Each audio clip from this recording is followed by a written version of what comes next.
to today's date, Saturday, March 29th, 2025.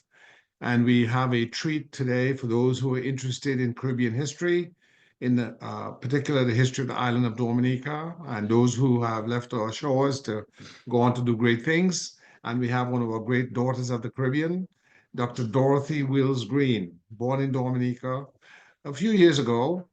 She's going to tell us a little bit about herself, how, what life was like when she was born, and her surgeon in Canada, her time in academia and community development, and in Africa and the rest of it.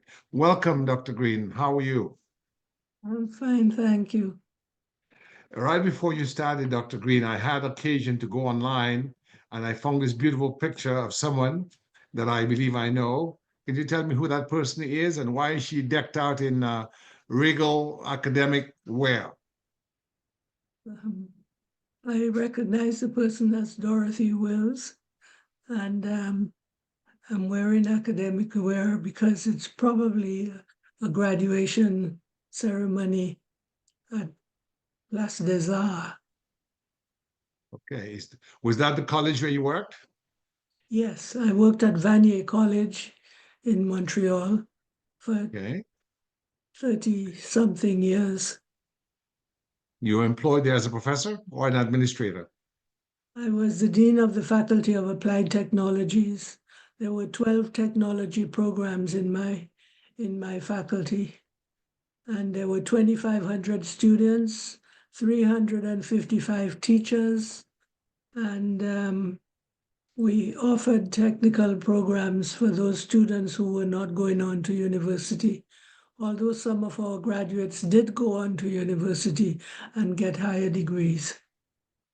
You know, Dr. Green, Dr. Wills Green, as someone who's very interested in development, I want to say how I first got to know of you. I knew of your family, but I didn't know you until I was an adult, because you were a founding member of the Dominica Academy of Arts and Sciences, at that time led by one Clayton Shillingford. Is that correct? Yeah, that is correct. Yes. And during that time, you made immeasurable contributions, not only to the organization, but during that time, you were part of a charitable project with the schools where you would provide backpacks to the children every semester. Is that true? Well, we did more than backpacks because we adopted the Roseau Primary School, and during that time, we gave scholarships to the kids to go on to a high school. We provided them with computers. We furnished a whole computer room with 44 computers. We sent them T-shirts talking about the Roseau Primary School, and we were involved in enriching their library with books, and we did the best we could at that time. I just want to take a moment, Dr. Wills Green, to just compliment you and salute you for your community spirit, your civic leadership, that aspect of your life that says, there but for the grace of God go I, and that you never sought to keep the bounty of your education and status to yourself and your family, but you always sought to share it with your community in Canada where you lived, but also the community where you were born. That's Dominica. And so I ask God's blessings on you, your husband, Mr. Wills, your daughter, your son, and I just ask that God lengthens your years. I know you're just 92 years young and you just had a birthday. When was your birthday, Dr. Green? Wills Green? Last week, March 16th. March 16th. And what was the year? 1932. March 16th. 1933, sorry. 1933. So that makes you just about 16 years old this year. Is that correct?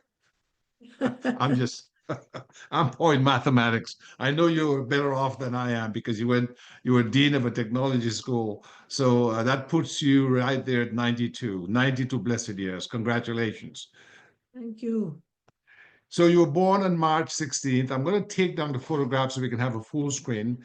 You're born on March 16th, 1932 in Roseau, Dominica. 1933. 1933, I'm sorry. March 16th, 1933, my mistake. And who was your mother?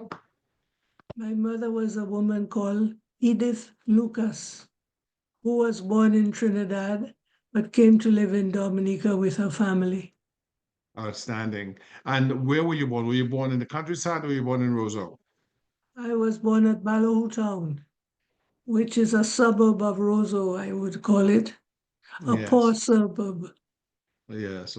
And why, for those who would be listening to this in years to come, Balao Town, Balao is a local fish. Am I correct?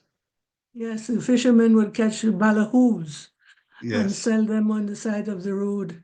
Yes, indeed. So I remember as a child because I was born in 1961 at the Princess Margaret Hospital, which was not there at the time you were born. You would have been born at the old hospital in Roseau, I take it. No, I was born at home. Oh, you were born at home, so you had a midwife. Yes, yes. Okay, okay. But even when I was there in the 1960s, the fishermen would ply their trade, carrying baskets and buckets and basins of balao, which is a maybe 6 or 7 inch long fish with a long beak and kind of glittering, shining black blue in color. And they would fry those and make those in broth. That was a quite common meal in the suburb of Balao Town. Tell me about your father. So your mother was Miss Lucas from Trinidad who came to Dominica. And spell her first and last name for us, please. Her first name was Edith, Edith, and her last name was Lucas, Lucas. Outstanding. And what about your father? Tell us a little bit about him. My father was a white American man who came to Dominica and bought a plantation called Canefield from Dr. Daniel Talley. And he lived at Canefield. He was a graduate of Harvard University in civil engineering, and he worked on the Panama Canal. Amazing. So your father, and what is your father's full name? Andrew Hugh Green, And Andrew, Andrew Hugh, Hugh, Green, Green. outstanding. So Andrew Hugh Green was your father, and he was a Harvard educated civil engineer who had worked on the Panama Canal, and he bought the Canefield estate from a Dr. Daniel Thally, Thally. Is that right? I think so. Outstanding. When I was a child, there was a gentleman who owned the Mont Daniel estate by the name of Daniel Green. What was Daniel Green to you? Daniel Green was my brother, and he didn't own just Mont Daniel. Mont Daniel was part of Canefield, I see. and Canefield consisted of 386 acres of land, Amazing. which included Mont Daniel. I see. I see. And for those of you who are listening to this, Canefield now includes a small airstrip. It includes a couple guest houses. It includes the cultural center called the Old Mill. It also is now part of a sort of upper middle class housing estate. There's the old Canefield and the new Canefield. So it's quite different from the way you remembered it as a child, I take it. I don't know any of what you're talking about. I know because you left Dominica some time ago. When did you leave Dominica for Canada? I left Dominica for Canada in 1952. 1952. So that's what? That's quite some time ago. That's what, 73 years this year? If Well, my that's a math serves me while. right. That's amazing. 1952. So I'm going to go back to your early years. What did your mother do? Was she a high school educated person, a college educated person? Your father went to Harvard. My mother finished elementary school, and she was quite bright and did very well in elementary school, but her parents could not afford to send her to high school because in those days you had to pay tuition fees, and they didn't have that. My grandfather, which is my mother's father, was a shoemaker, Mhm. and I don't know what my grandmother did, but Did you know your grandparents? no, Okay. So by the time you came up, they had left, no, they had passed. they had passed. And so, what is the first school that you remember going to in Dominica? The convent. the Convent High School.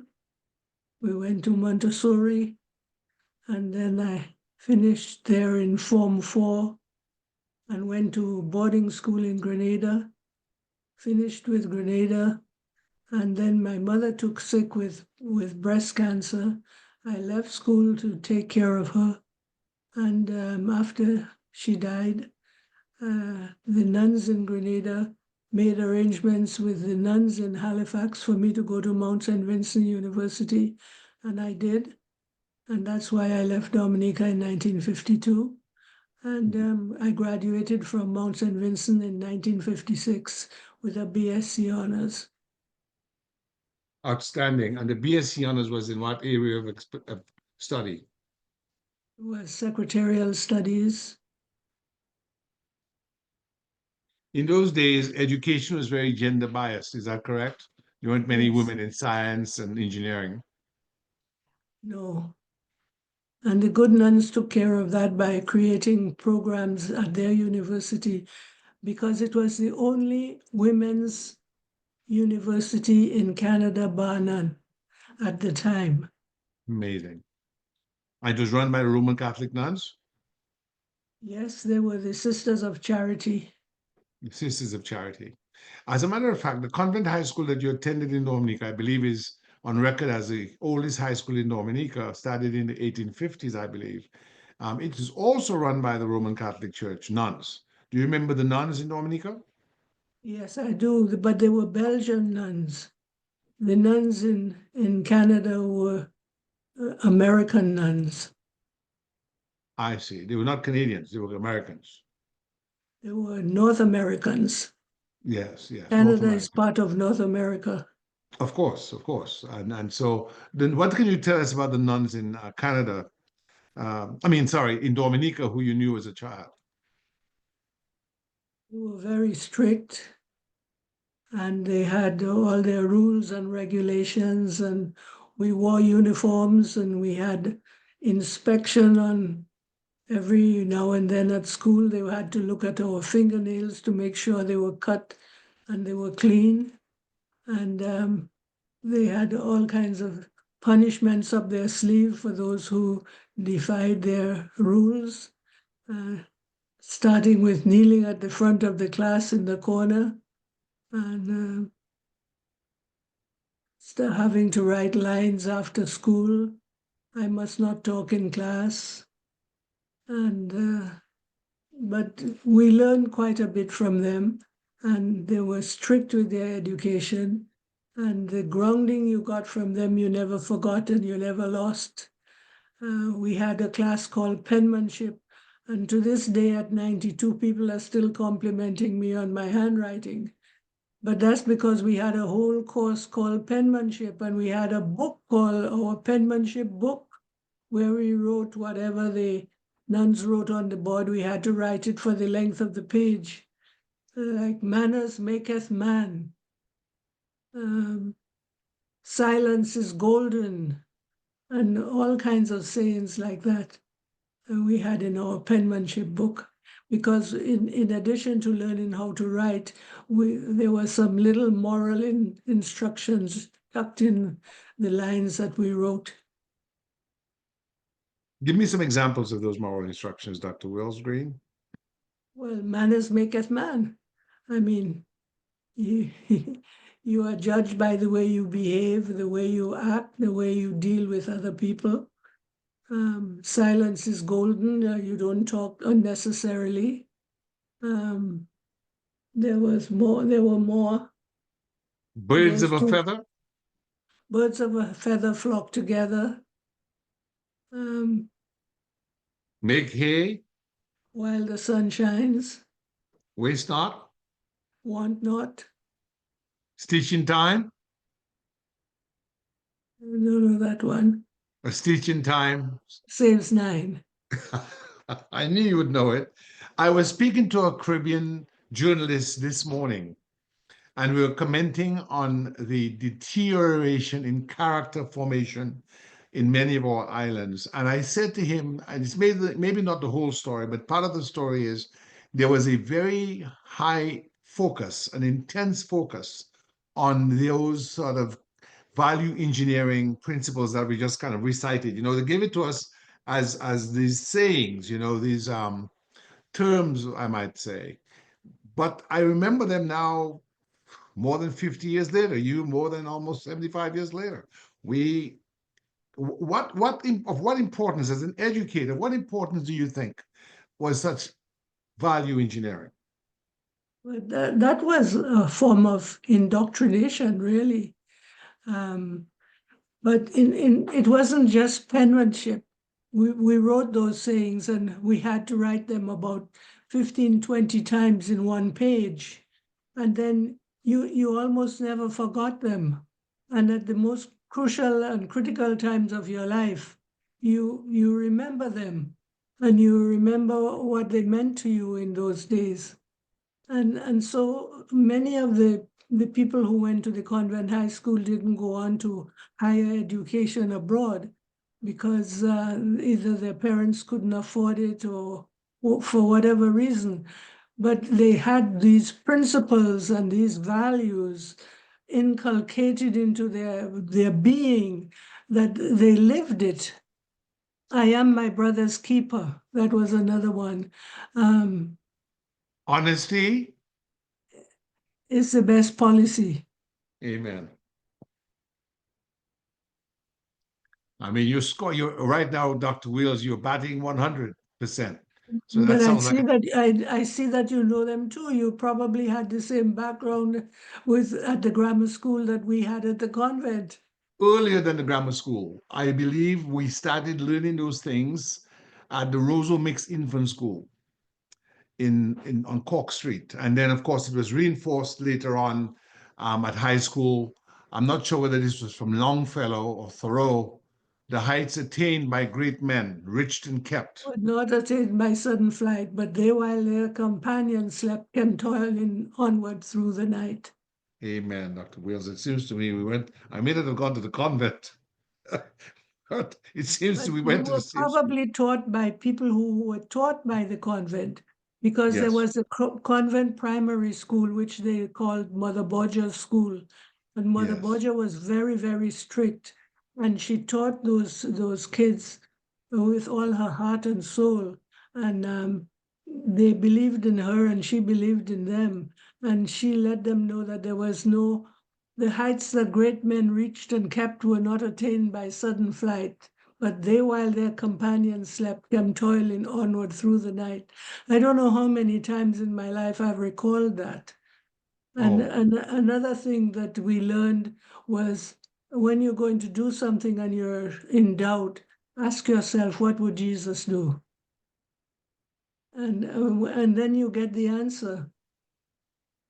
what would Jesus do?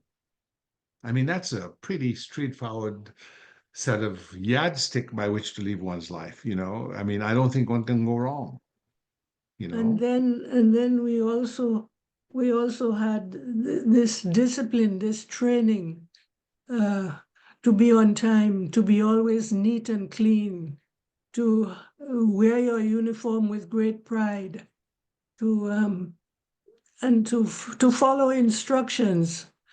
When you were taught to do something a certain way, you do it that way, and you see the results of it. Um, Let me ask you, I'm going to go back to Mount Saint Vincent for a moment and your education in Canada, so let me ask you, after the BSc in secretarial studies, did you go on to any higher education, any further education? Well, after the BSc honors, I did a master's in social work at McGill University in Montreal. Then I did a master's in education at Concordia University, also in Montreal. I did a master's in East and West African history at Howard University in their Educators to Africa program, and in which we traveled to Africa and spent 6 weeks in East Africa and 6 weeks in West Africa. That was for my personal development. I took that program. And then I did my PhD in philosophy of education from Pacific PhD, Western in philosophy of education. And that's at Pacific Western University, Pacific Western University in the States. philosophy of education.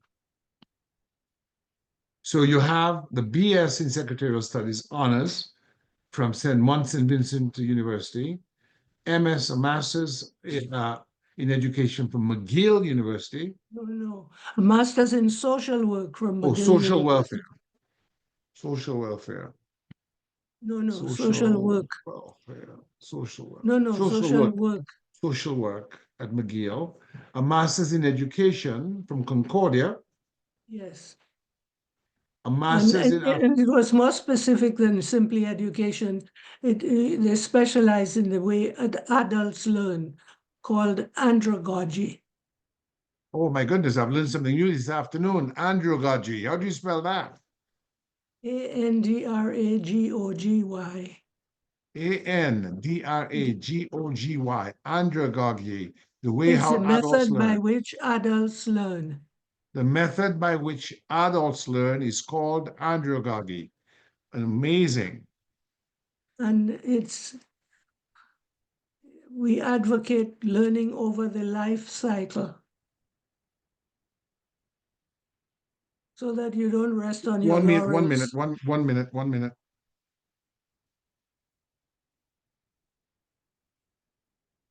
Okay, I saw something come in there. I just had to take care of that. So that's amazing. So the first master's was in at McGill in social work. The second master's was in education, studying the principle of andragogy, the method in which by which adults learn. And you had a third master's at Howard University in Washington, D.C. So you were in Washington, D.C. for some time then. Oh, I told you we went to Africa. It Oh, I was see. the Educators to Africa program. I And we see. went to East Africa for 6 weeks one summer. And then the following summer, 1972, we were in East, no. 1972, we were in West Africa for 6 weeks on location, studying at the various universities in West Africa. Then we went, the following summer, we went to East Africa. We started in Ethiopia, then we went to Kenya, then we went to Zambia, then we went to Tanzania? Tanzania, yes. We spent 6 weeks in East Africa at the various universities. We studied at the universities in East Africa.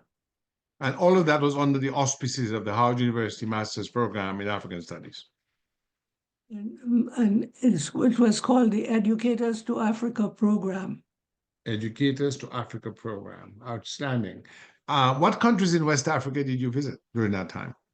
We went to Ghana, Togo, Dahomey, which is now the Republic of Benin. We went to Nigeria. And in Nigeria, we went to different parts of Nigeria and also different parts of Ghana. Outstanding. Was that the first time you'd been to Africa? Yes, What was that like for you? it was an awakening. And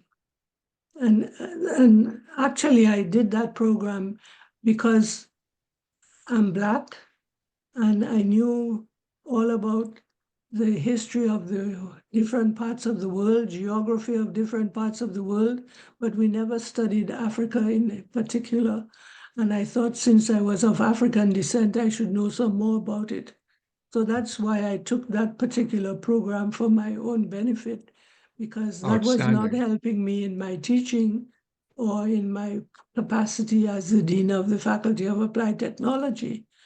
But I decided to do that particular degree for myself. Outstanding. And you were already at that time at Vanier College, is that correct? Yes, When did you start at Vanier, by the way? What year?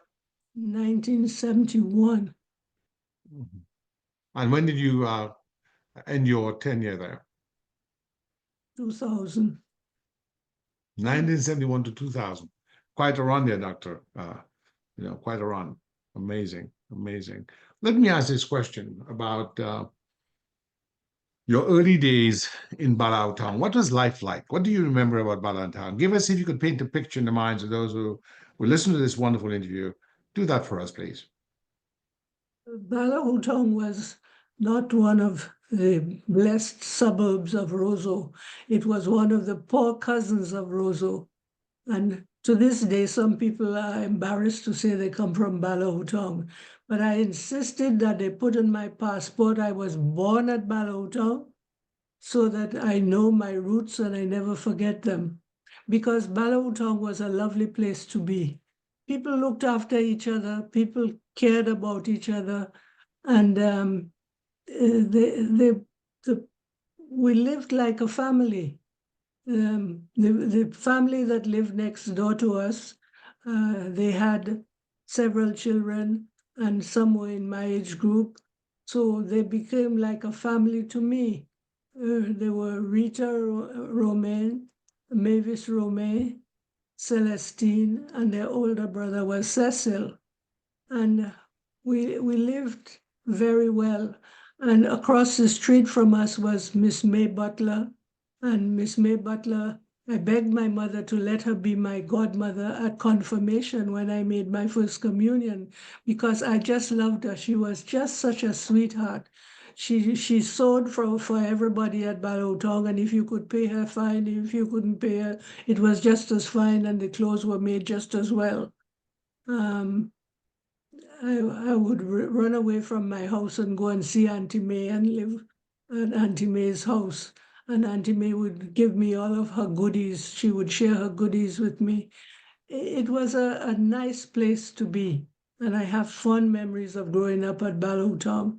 As a matter of fact, the Carringtons lived just around the corner from us, and we were next door to the infirmary. When my mother picked breadfruit, she would never forget to send breadfruit to the people at the infirmary so she could share some of what she had with them. And the Carringtons were such good friends of ours. Doris Carrington was my favorite, and we used to call each other Pet. She would say, Pet, how are you today? And as a matter of fact, this morning, the first phone call I got at 9 o'clock was from Ian Carrington, her nephew, who called to tell me that Cecil Johnson had died this morning at 5 o'clock in the Oh morning. no, my condolences to the Johnson family. I think I went to school with Cecil's son, Eugene. Okay. Eugene is You, at the hospital right now, not oh doing boy, so well. oh boy. We started at the grammar school together in 72. Okay. Yes, yes, Eugene Johnson. May his father's soul rest in peace. You know, my mother, when she started with the workshop for the blind, it was at the infirmary in Balau Town. And right next to the infirmary, to the north of the infirmary, was a very large house. Was that your house? It was a very large concrete house. Next door. Next Next door to door. the infirmary. Next Yes. door, yes. Yes. I think it was the biggest house on that street. Would you agree? Well, I never measured it. But I know most of the houses in Balata were modest two-room houses. I remember it had a veranda, The I length of think. the house. Yes. Yes, it had a veranda fronting on the street. In those Yes. days, in those days when you grew up, was there electricity in Balao Town? We always had electricity because my father was an engineer, and we Yes, had we had electricity and we had hot and cold running water in our house because amazing. he had something rigged up in the yard to take care of that. Mhm. We had a Delco plant, and Delco, that's like a mechanical device that yes, okay. that So it produced the electricity. I see. Because I actually came across a study from the early 1930s about bringing electricity to Balao Town, but your father, because of his training, having gone to Harvard, he had a Delco engine. Did you also have a refrigerator for ice water and ice? We had what they call the ice chest, where the big blocks of ice were put in this chest, and it kept everything cold. But we bought Yeah. the ice from the ice factory. The ice factory was in Pottersville, wasn't it? Down the street, next to the sea. I remember the ice factory was next to what was now the Goodwill School. It was a big plant with big blocks of ice. The blocks were like 3 feet long by 12 inches wide, and maybe about another 3 feet in width. It was interesting, and you had these big thongs that people go buy the ice, and they'd put it in sawdust in bags, or Yes. if they had an ice chest. Yeah, I remember that. What would you eat on an ordinary day in Dominica back in the 1930s when you were a child? Do you remember? Oh, I don't remember, but I remember having to sit at the table and sit upright and use your knife and fork and learn how to eat properly and learn table manners. If not, you were asked to leave the table and Oh, put in punishment. indeed, indeed. What were the kind of treats that you had when you were at school? Um, I don't know if you would know farine cocoa. I certainly know. For those who will be hearing this tape, fire and cocoa is the French term to mean um, the powder or the flour of the coconut. It was grated coconut that would be sort of toasted with maybe a little sugar, and it would be like in a powdery form, and you'd have it in a little newspaper cup. They made a cup out of newspaper, and they'd sell those, and you'd just eat it that way. Is that right? You also would have guava cheese and you would have coconut cheese and you would have a sweetie called peppermint. Mhm. Mhm. Made from the peppermint bush, ciment Yes. coton.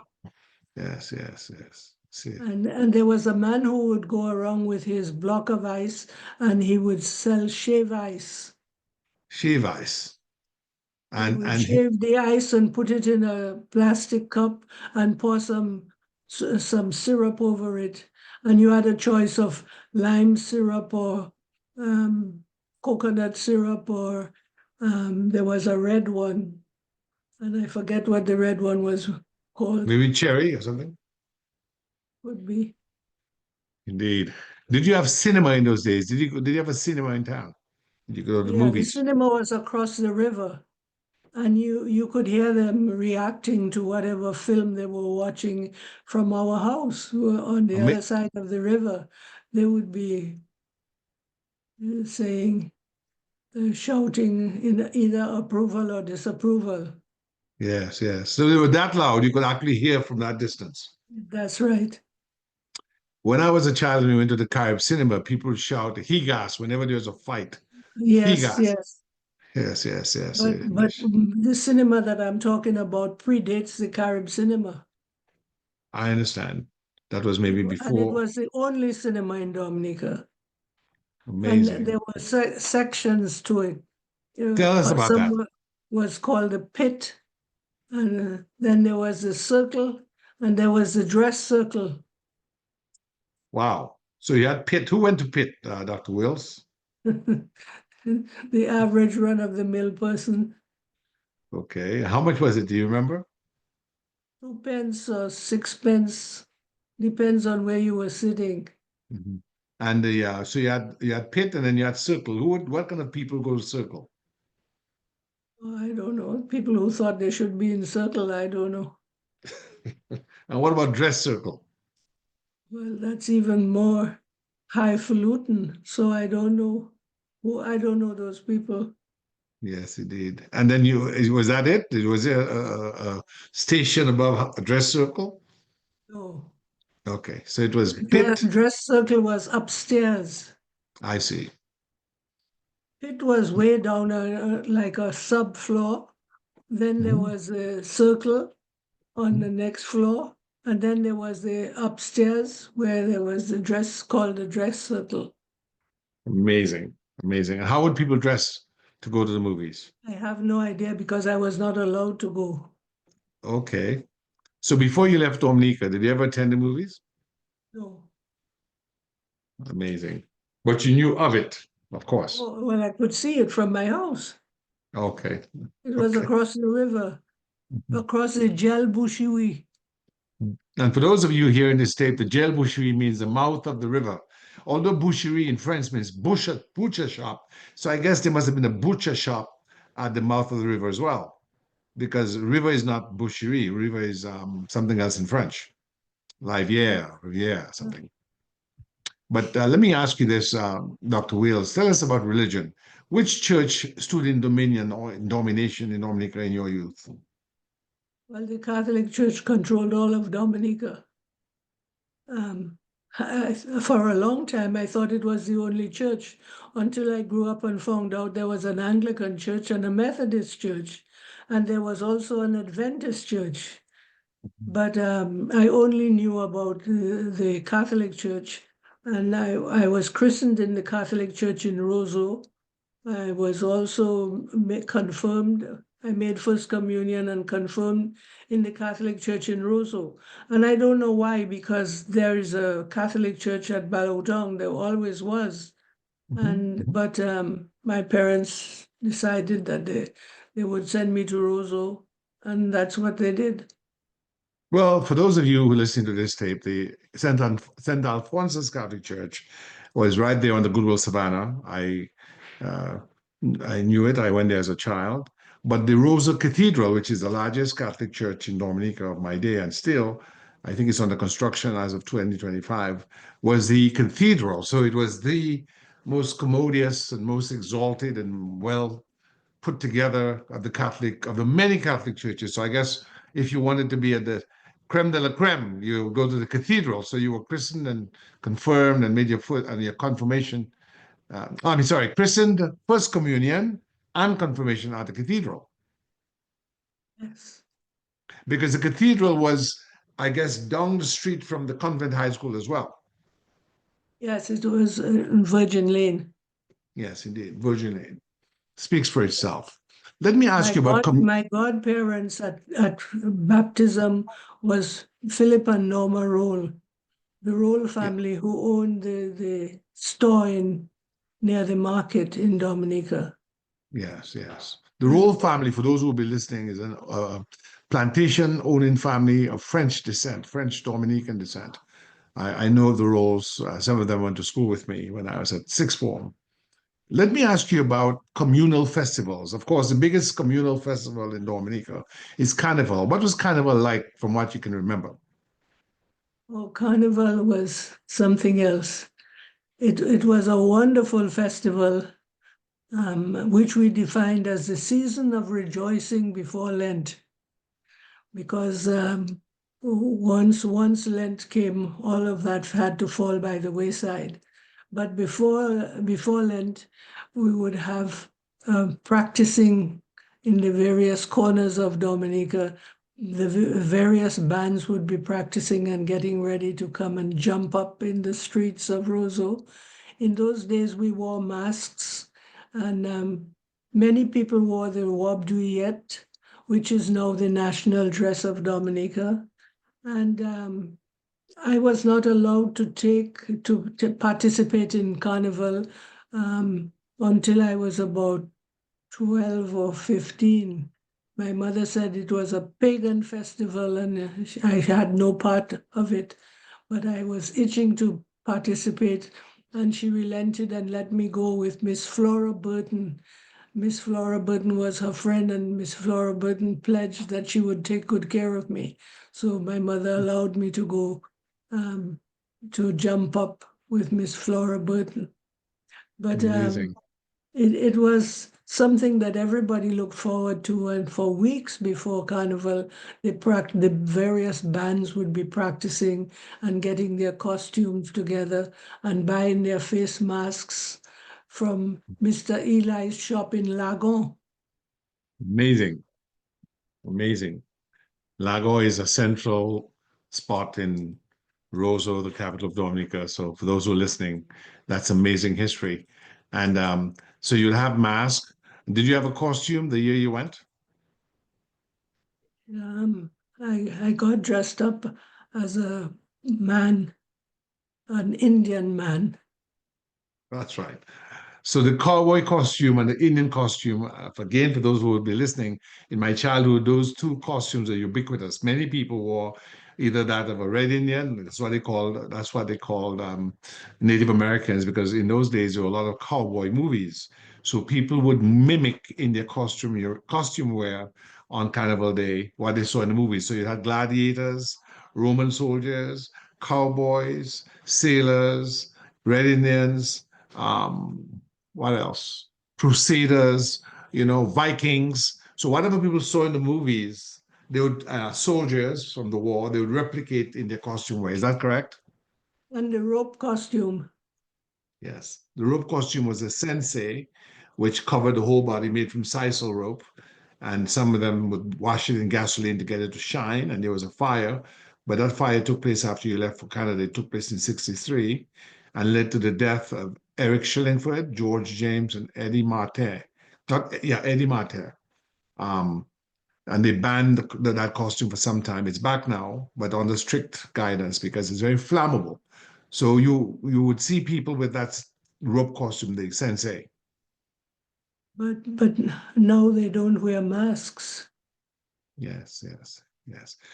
Well, it's illegal, but some people in the villages, even in town, I have seen on video that some people still wear masks, but I think the government has made it illegal. So you'd have the carnival, but you wouldn't have queen shows and calypso shows as they have now. It would more or less just be a more sort of spontaneous type of thing. Is that right? Yeah. Yes, but we had other, um, as you would say, mass programs like La Salette. Everybody went to La Salette to pray Mm. once a year. That was in Point Michel. And Mm. at Balotong, they went to a church there for for specific prayers for in honor of whatever saint they were celebrating at that particular time. There were But also special processions like Corpus Christi procession. Is that right? yes, yes. But That, most of the processions and the communal work were religious in background. Yeah. yes, Even Carnival was, like I said, the season of rejoicing before Lent, because yes. during Lent you weren't supposed to dance and sing and make noise, and you were supposed to concentrate on the suffering of Christ. You were supposed to fast. Is that right? You would, yes, you were also supposed to fast and not eat meat on a So what kind Friday. of food would you be eating during that time? On a Friday, you would be eating fish. For years, I didn't know that you could eat anything other than fish on a Friday. Because that's how you're brought up. Yes, That's amazing. What about fairs? Did you all have parish fairs as well on the savannah? not that I know of. We had fairs. The nuns had fairs, and people would come. The public would be able to come in and look at the handiwork of the students and stuff like that. Yes. I remember fairs at the St. Martin School next to the cathedral. I also remember fairs at Pottersville on the Pottersville Savannah, where there was agriculture products, animals, handicraft, and locally made goods like baked goods and jams and jellies. All those things would be sold at the fair. And then you would have things like shaved ice, um, popcorn, um, firing Snowball. cocoa, snowball, that's right, snow cone, snow cone. And we'd have these things. It was quite a big part of the culture. Every year there were two or three fairs, either at the Pottersville Savannah or at the St. Martin School. We called her Sister Borgia. Some people call her Mother Bodger, but Mother she was a Borgia very, School. yeah, yes, that was St. Martin School. But there's a nickname for her on the street among us children of those days. And it was Sister Borgia Bread and Buljau. She was a very good fundraiser and she would make something called Buljau. Do you know what Buljau is? Yes. Tell us what Buljau is. It's something they cook with codfish. Codfish. And where did the codfish come from mostly? Can you tell us? Newfoundland. Newfoundland. Abs- Absolutely. So for those who are listening to this, Canada and the British West Indian Islands were inextricably tied. They were very close. And the Saguenay boats would come and would bring codfish. And even to this day, codfish is a big part of the diet. It's a North Atlantic fish, and it would come from Newfoundland in boxes, cut wooden boxes, salted. And you would take the salt out, and you would make codfish balls and codfish accra. That's a fried sort of patty. And then you'd make codfish with black pepper, onions and garlic and curry. And you put that in a penny bread, and they call that buljow. And so Sister Borgia would sell those things to raise funds for the school. And she made so many fundraisers with the codfish sandwich with Canadian cod that they called her Sister Borgia, bread and buljow. That's how I knew her as a child. We couldn't separate her name from buljow. That's how we called her. And that's fantastic. So you went to the Montessori, which would be the preparatory school of the Convent High School. So for those who are listening to this tape, the Convent High School had its high school section, but right next to it was a section for younger children from ages 4 to 5 and until they got ready for high school when they took the common entrance. Is that right? No, there was no common entrance in my day. Okay. In my day, they took kids at 4 and 5 years old, and they were in what they call Montessori. Mhm. And then they went through the years. The boys would drop out at Form 1 and go to the grammar school, and Mhm. the girls stayed at the convent and went through until sixth form. Sixth Mhm. form was introduced around the time when I was in Dominica, but I I see. never made it to sixth form. I see. I see. Any famous Dominicans you went to school with that you can recall? Well, most Dominicans are famous anyway. I agree. Just give me some names of people who you recall from that time. Who I went to school with, Yes, indeed. I went to school with Janice Joseph, who married Carl Armour. She later became Janice Armour. May Lane Harris, who was the daughter of um, Cozy Harris. Not Cozy. Cozy was her uncle. Anyway, May Lane Harris. I remember Mabel Piper, Adora Joseph, Pamela Shillingford, Marina Shillingford, Rosamond Shillingford, Athene Shillingford, Noreen Shillingford, and they had a little sister called Davina, Edith Bruni, Idris Bully, a host of people I went to school What with. about Dorothy Levy? Did she go to school with you? No, Dorothy Levy is much younger than I am. Okay. And why was the Shillingford name so ubiquitous at the convent? Why was it so popular? Tell us Well, about the Shillingford family. there were a whole lot of Shillingfords all over the place. Uh, and They were involved in agriculture and industry and commerce. Yes, they had many estates around Dominica, and they also had what we would call a grocery store called the Phoenix, and Yes. they sold groceries and liquor, and especially around Christmas time, they sold maple leaf hams from Canada. Maple Leaf hams from Canada. For those of you listening to this, the Shillingford family came from three English brothers from Yorkshire, England, in the slave period in the 1700s. And they were involved in ironworking to repair the bric-a-brac of the sugar estate works that, of course, involved agriculture and mechanical um, engineered works to grind the cane, extract the juice, crystallize the juice in the pans. So you needed iron workers for that. And the Shillingfords came into money through that work and buying estates. But in 50 years, they started integrating by the pool of human emotions with the fairer daughters of Africa. And of course, so the Shillingfords are no longer a white family in Dominica. They're a multi, they're rainbow, well, not rainbow colored, but they have blended in with the landscape. of indigenous, and that is Kalinago and Afro-descended population. So that's a very interesting story on its own. And a Canadian judge of Dominican heritage called Dr. Irvin Andre, who you, I'm sure, are aware of. He's written the history of the Shillingford family alongside Dr. Dave Shillingford, who was part of the academy with you. He's also written a bit of a family history on the Shillingfords. And so we're taking this opportunity to talk about your book, because in your book, which you wrote, which is a fantastic book with a very nice picture, and I wish I can get that picture. I will, I'm sure, get a copy of it. You spoke about after school, you also worked as a clerk on the estate. Tell us about that experience.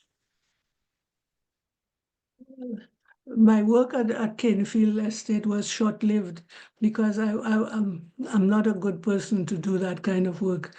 They used to send me to the bank to collect the payroll because they had over 300 laborers working on the estate with the limes, grapefruits, oranges, cocoa, coffee, sugarcane, and on a Friday they would pay them. And for example, my mother had a shop on the estate, and they would go to the shop and buy their groceries. But there was also a rum shop, the section where they sold rum by the glass.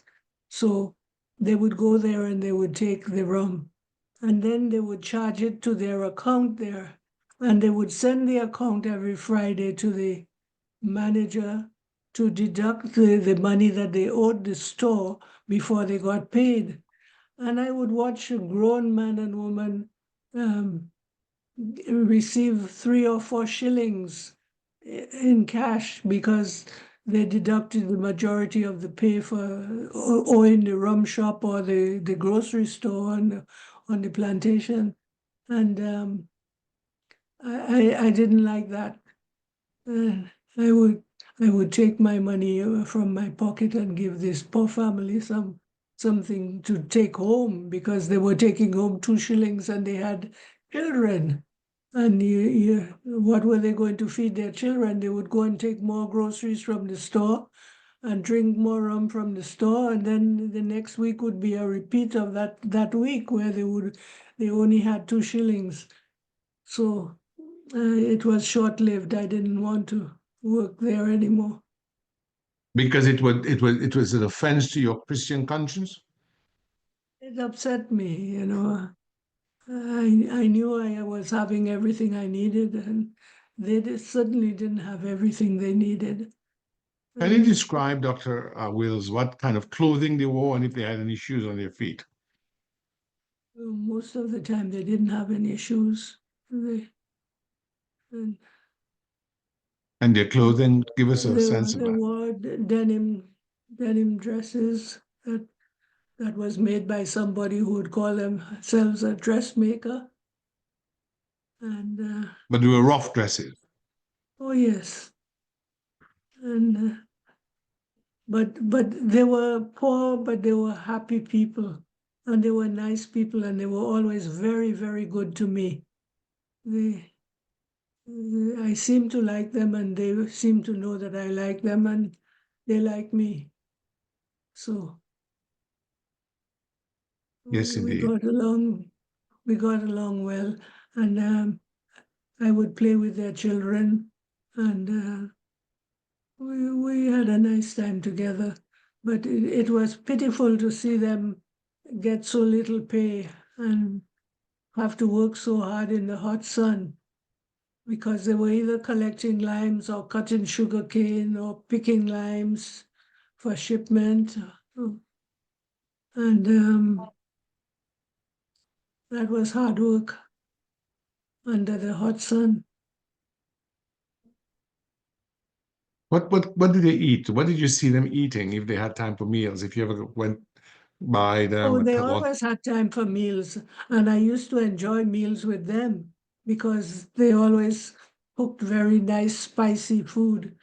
And They lived in the little wooden houses, but they cultivated the land around the house, and they would always have a garden going, and they would have bananas growing, they would have dasheen, they would have sweet potato, they would have all kinds of things growing, and the kids would be fishing in the sea, so they always had something fresh and good to eat. What about meat? Did they have cattle or pigs or chickens? They would raise chickens, of course. Everybody in Dominica had chickens around their house. And not only chickens, they had rabbits and guinea pigs. And we also had pigeons. I remember when I grew up in Pottersville or Balao Town, there were lots of pigeons. I don't see those anymore, but there were lots and lots of pigeons. They There are pigeons all probably over the ate place. them. They probably ate all the pigeons. Yes, there was, pigeons were everywhere, And they used Um, to go hunting for birds. They would catch birds in the wild. catapult, they had the catapult, huh? Yes, slingshot. Slingshots, yeah. Yeah, Yes, yes. Would you go bathing in the sea and the river often? yes. Okay, where was And it? and their favorite was Glosho, hot water or springs. You would go bathe in, and you would be able to bathe in the springs, the hot water springs, and then jump in the river afterwards, which was nice and cold. And you Where was could that located? Because there's one at Layu. Is that the one you go to at Layu? lie you, yes. Okay, I see. And I Okay. remember we used to refer to the Great Big Layu River, and we always thought it was the biggest river in the world because it was the biggest river we knew. And Yes, when indeed. my kids were young, I would tell them all about the Great Big Layu River. And when I took my kids to Dominica to show them the Layu River, when we drove over the Layu River Bridge, I saw the river. It looked so small next to all the rivers we were seeing in Canada. I didn't say anything. And Sandra, who is a smart one, always said, Mom, is that the Great Big Layu River? And they would all laugh and tease me. Well, you told Interesting. us all about the Great Big Layu River. Is that the Great Big Layu? What about underpower? Did you go to the Roseau River to bathe as well? No. No, because we had the gel bushy at the Balotong, and we had the Canefield River, and we would drive to Layu and make a picnic at the Layu River because it had the hot water there. So it was not necessary to go to bathe at Bath Estate. Yes, indeed. Did you have a car? Yes, I managed to have a car. In And Dominica, not here. I know you had a car here. yes, I had a car in Dominica. And I'm saying that one softly because I was 16 when I got my first car. Amazing. 16. What kind of car was it? It was a Hillman Minx, Hillman mix. Amazing. I canary bet you must have yellow. been doing It was canary yellow and April gray. And canary yellow and April gray. Dr. Wills, I bet you must have been the only 16-year-old in all of Dominica to have your own car. but I was big and tall, so nobody remembered that I was 16. Oh, Because you weren't supposed to drive a car at 16. You were supposed to be 18 before you had a driver's license. indeed, indeed. How tall are you, Dr. Green? 5'11". Oh, that's a very nice height. Very nice height. Was your father Andrew Pappy Green? They called him Pappy Green. I actually, on the British newspaper archives, which has all the Dominican newspapers of yesteryear, they have a death announcement. I think I sent it to you. And it said that, let me see if I can find it. Um, what do you remember of your dad, if you can tell me? Not too much, eh? Because when he died, I was 5 years old. Okay, you were young. But I remember the driver coming to Balahutong to get me. And he told the lady who was in charge of me to get me dressed to go to Canefield right away because my mother wanted my mother wanted me there. And when I went to Canefield and I went into the room, the very large bedroom on the main floor of the estate house, I saw this man all dressed in a suit, and they had his 2 feet. He was wearing shoes, and his 2 feet were tied together. The two shoes were tied together, and he's lying on this bed in a suit, complete black suit with a white shirt. And I said, "What is my father doing lying down on the bed with all his clothes?" And somebody Yes. said, "Shh, don't take her out of here. Take." Wow. Wow. So with that, they shut me up and took me out of there. And then I remember, well, he's buried at Canefield in a private cemetery. And Yes. I remember standing near the hole where they were lowering the casket, and I walked forward to look and see where they were putting him. And Charlie Bellot, who was the manager, he was the assistant manager at the time. Mr. Hutton was the manager, and he was the assistant to Mr. Hutton. And he said, "Hold on to her, hold on to her. We don't want a scene. We don't want a scene." Well, I was just trying to see where they were putting my father. And that's two memories I have of him. And I have one more memory when the doorbell rang at Ballotong, and my mother told me, "Go and answer the door." And when I went to the door, I saw this big, tall white man at the door. And he said, "Is your mother there?" And I said, "Yes." And I ran in the back to tell my mother, "There's a white man at the door." And she said, "That's your father." So your father was quite tall, Yes, because I remember Daniel Green was quite big himself, your brother. yes. I remember you said to me that when Daniel Green, when you first met him, he couldn't speak any English. Why was No, that? because when he was about 7 years old, our father took him to boarding school in Switzerland. And he was there for many, many years before he came back to Dominica. As a matter of fact, if my recollection is correct, when he came back to Dominica, he was 17 and he I see. couldn't speak a word of English. He only spoke Amazing. French and German. And Interesting.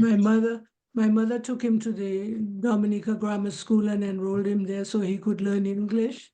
And she got one of the James brothers as a tutor for him to help him learn English quickly because he couldn't speak to her, and when she spoke to him, he didn't know what she was saying.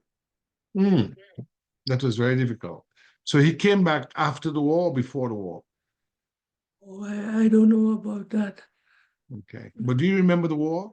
Because Yes, you were born in 33. So when the yes. war started in 39, you would have been about 6 years old. You're a big enough girl.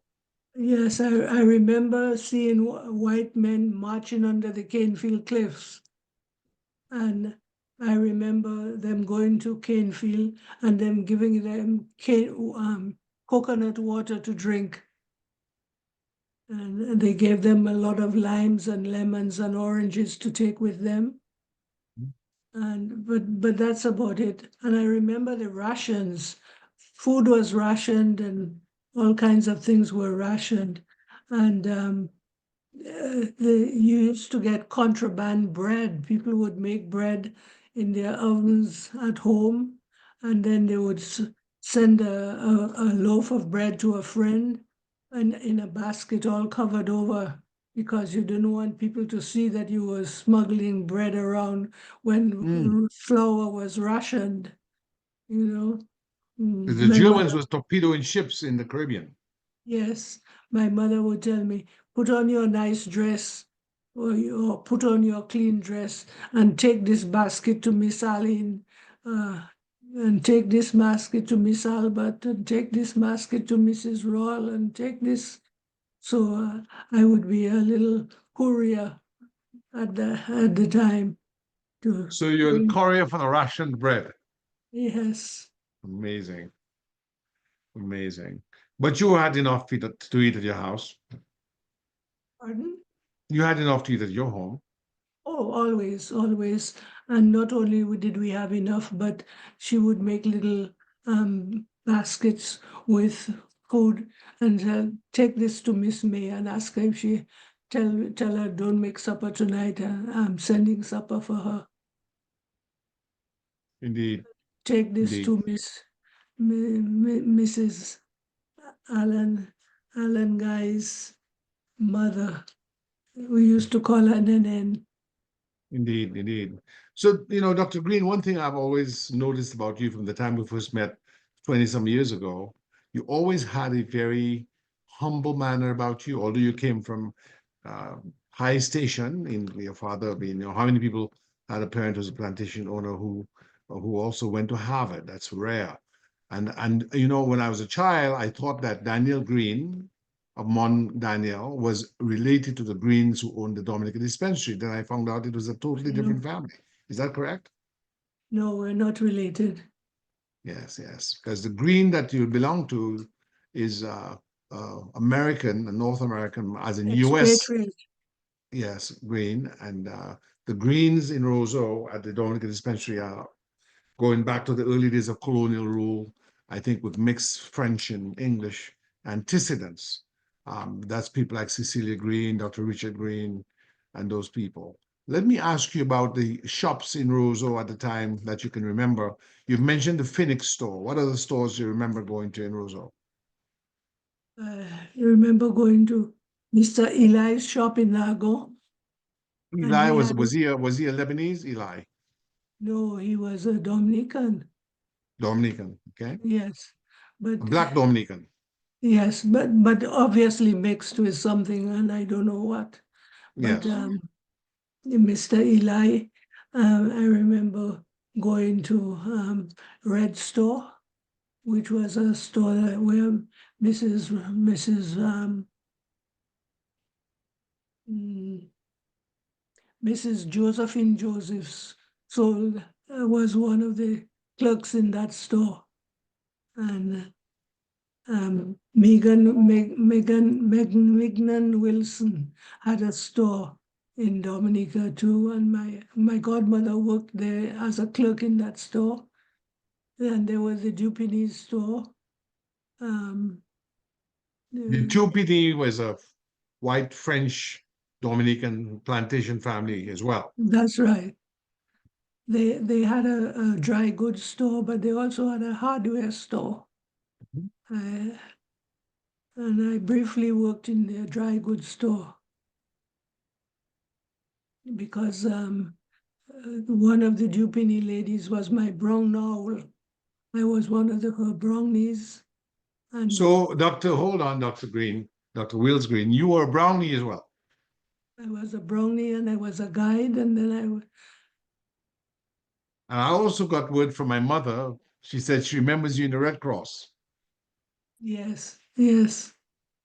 Yes, yes, yes. She said you were very, very friendly to her. They Because were just starting the Dominica Red Cross yes, when when we were part of it. yes, And yes, there was another store in Dominica called Kazimi, and he sold musical instruments, and yes, yes. That's CB's, that's Hesketh Kazemi. That's CB's that's, bookstore. that's Yes, it. yes, yes. He And was of part of the course, band, the Dominica Music Lovers Band. that's right.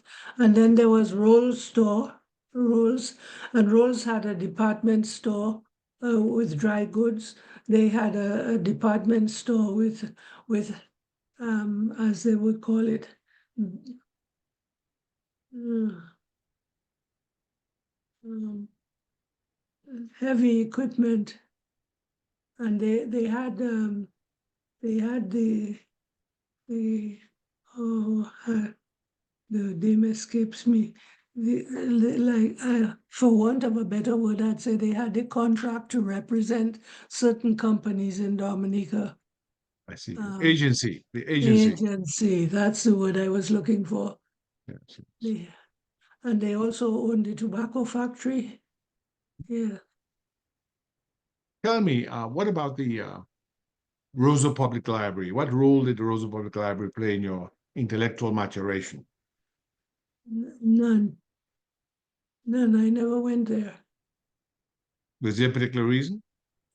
Well, the house at Canefield had over thousands of books, Oh, and so I had no reason to go there I and see. look for a book because we probably had more books in our house than they had at the library.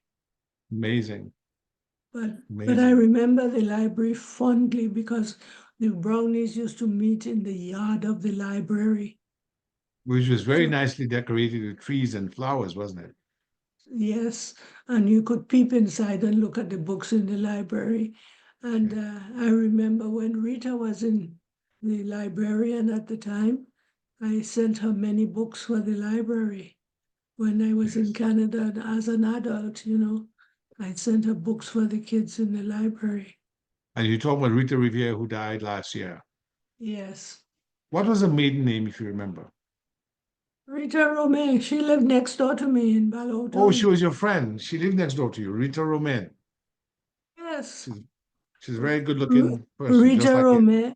It was Cecil Elwin, Rita Romay, Mavis Romay, Celestine Romay, Cynthia Romay, and Shirley Romay.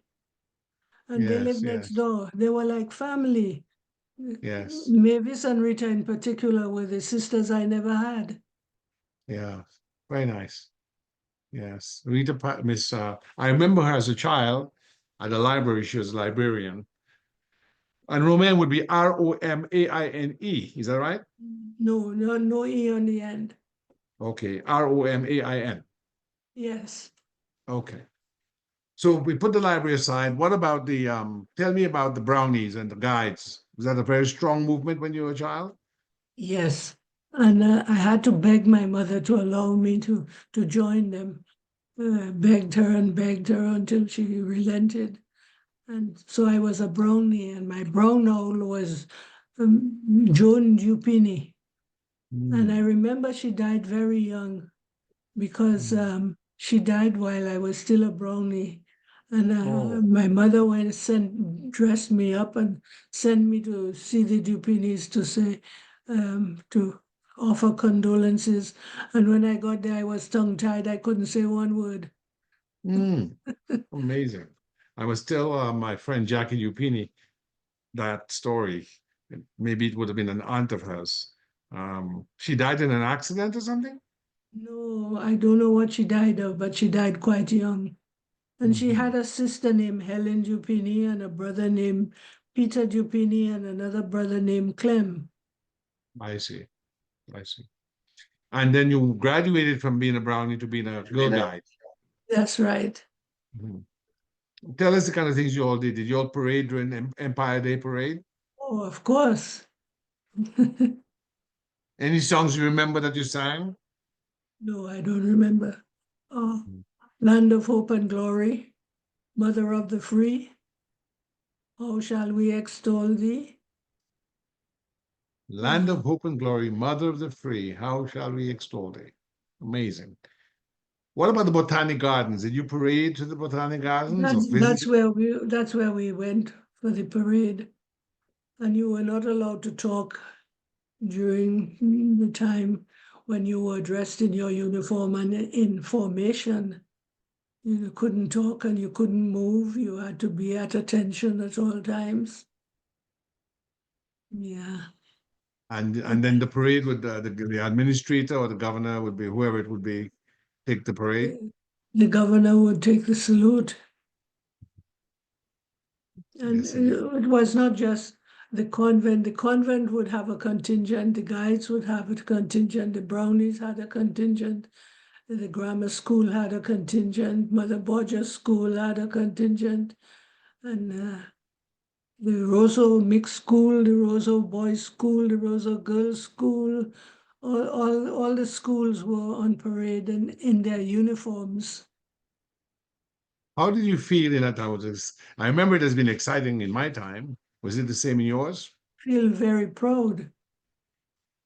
And then after the parade, we would go back to the school and we would get something called squash to drink. Dr. Wills, you're bringing back memories. We would bring before the parade cups from our home, enamel cups or tin cups, and put them in our desk or on our desk, go to the parade, and then we got back to the mixed school, for instance, they had buckets. The teachers had buckets in which they mix lime squash. That's lime, water, and sugar, Brown brown sugar. sugar. And that stuff was sweet, but it was nice. And And they would put ice in it. yes, indeed, because you'd be sweaty and you'd be looking forward to that. And you would also get cakes. Did you all get cakes as well? No, we got lime squash.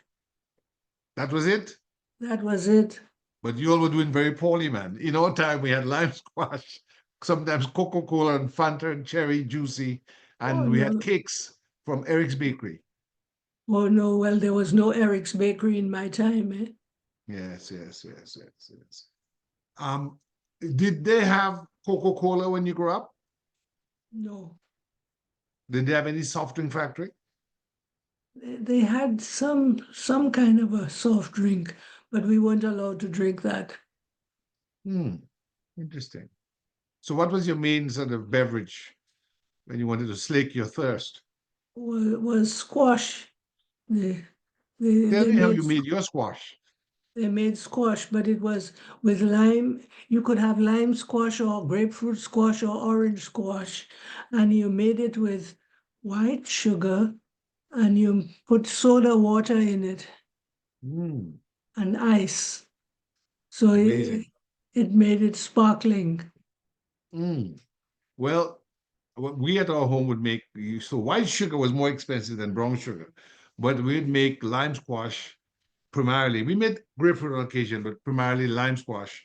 And my father would have us put a little bit of vanilla essence to give it a little flavor, you know, in the squash. And another thing we had in Dominica was called lime juice cordial. Lime juice cordial. Can go, go and go anywhere because I want to make a little noise. Leaves. Yeah, give me a minute. Go ahead. Yeah, yeah, go ahead.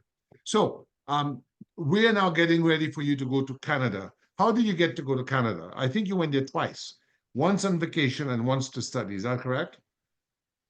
I went to Canada with my mother when she went for medical attention, and we were there 3 months at the time, What staying with city? Was some. it Toronto? No, we were in Quebec. We stayed with a family from Dominica who had moved to Canada, the Watsons. We Hmm. stayed with them, and Father Watson decided that it was not good for a teenager to be idle, so he registered me at Montreal High School. So I would go down to school during the day when my mother was hospitalized, and after school I would go to the hospital to kind of minister to her needs. And then that went on for about 3 to 6 months. And then we went back to Dominica because they said there was nothing more they could have done for her. Then after she died, I went to see the nuns in Grenada where I had finished high school. And Mother Eucharia, who was an Irish nun, I said to her, my mother died. She said, I read it in the newspaper. So, and then she said to me, and what are you going to do with yourself? And I said, I don't know.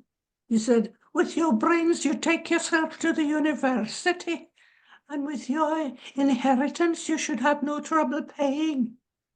And I You thought, speak like a true Irish person. I said, what inheritance? What is she talking about?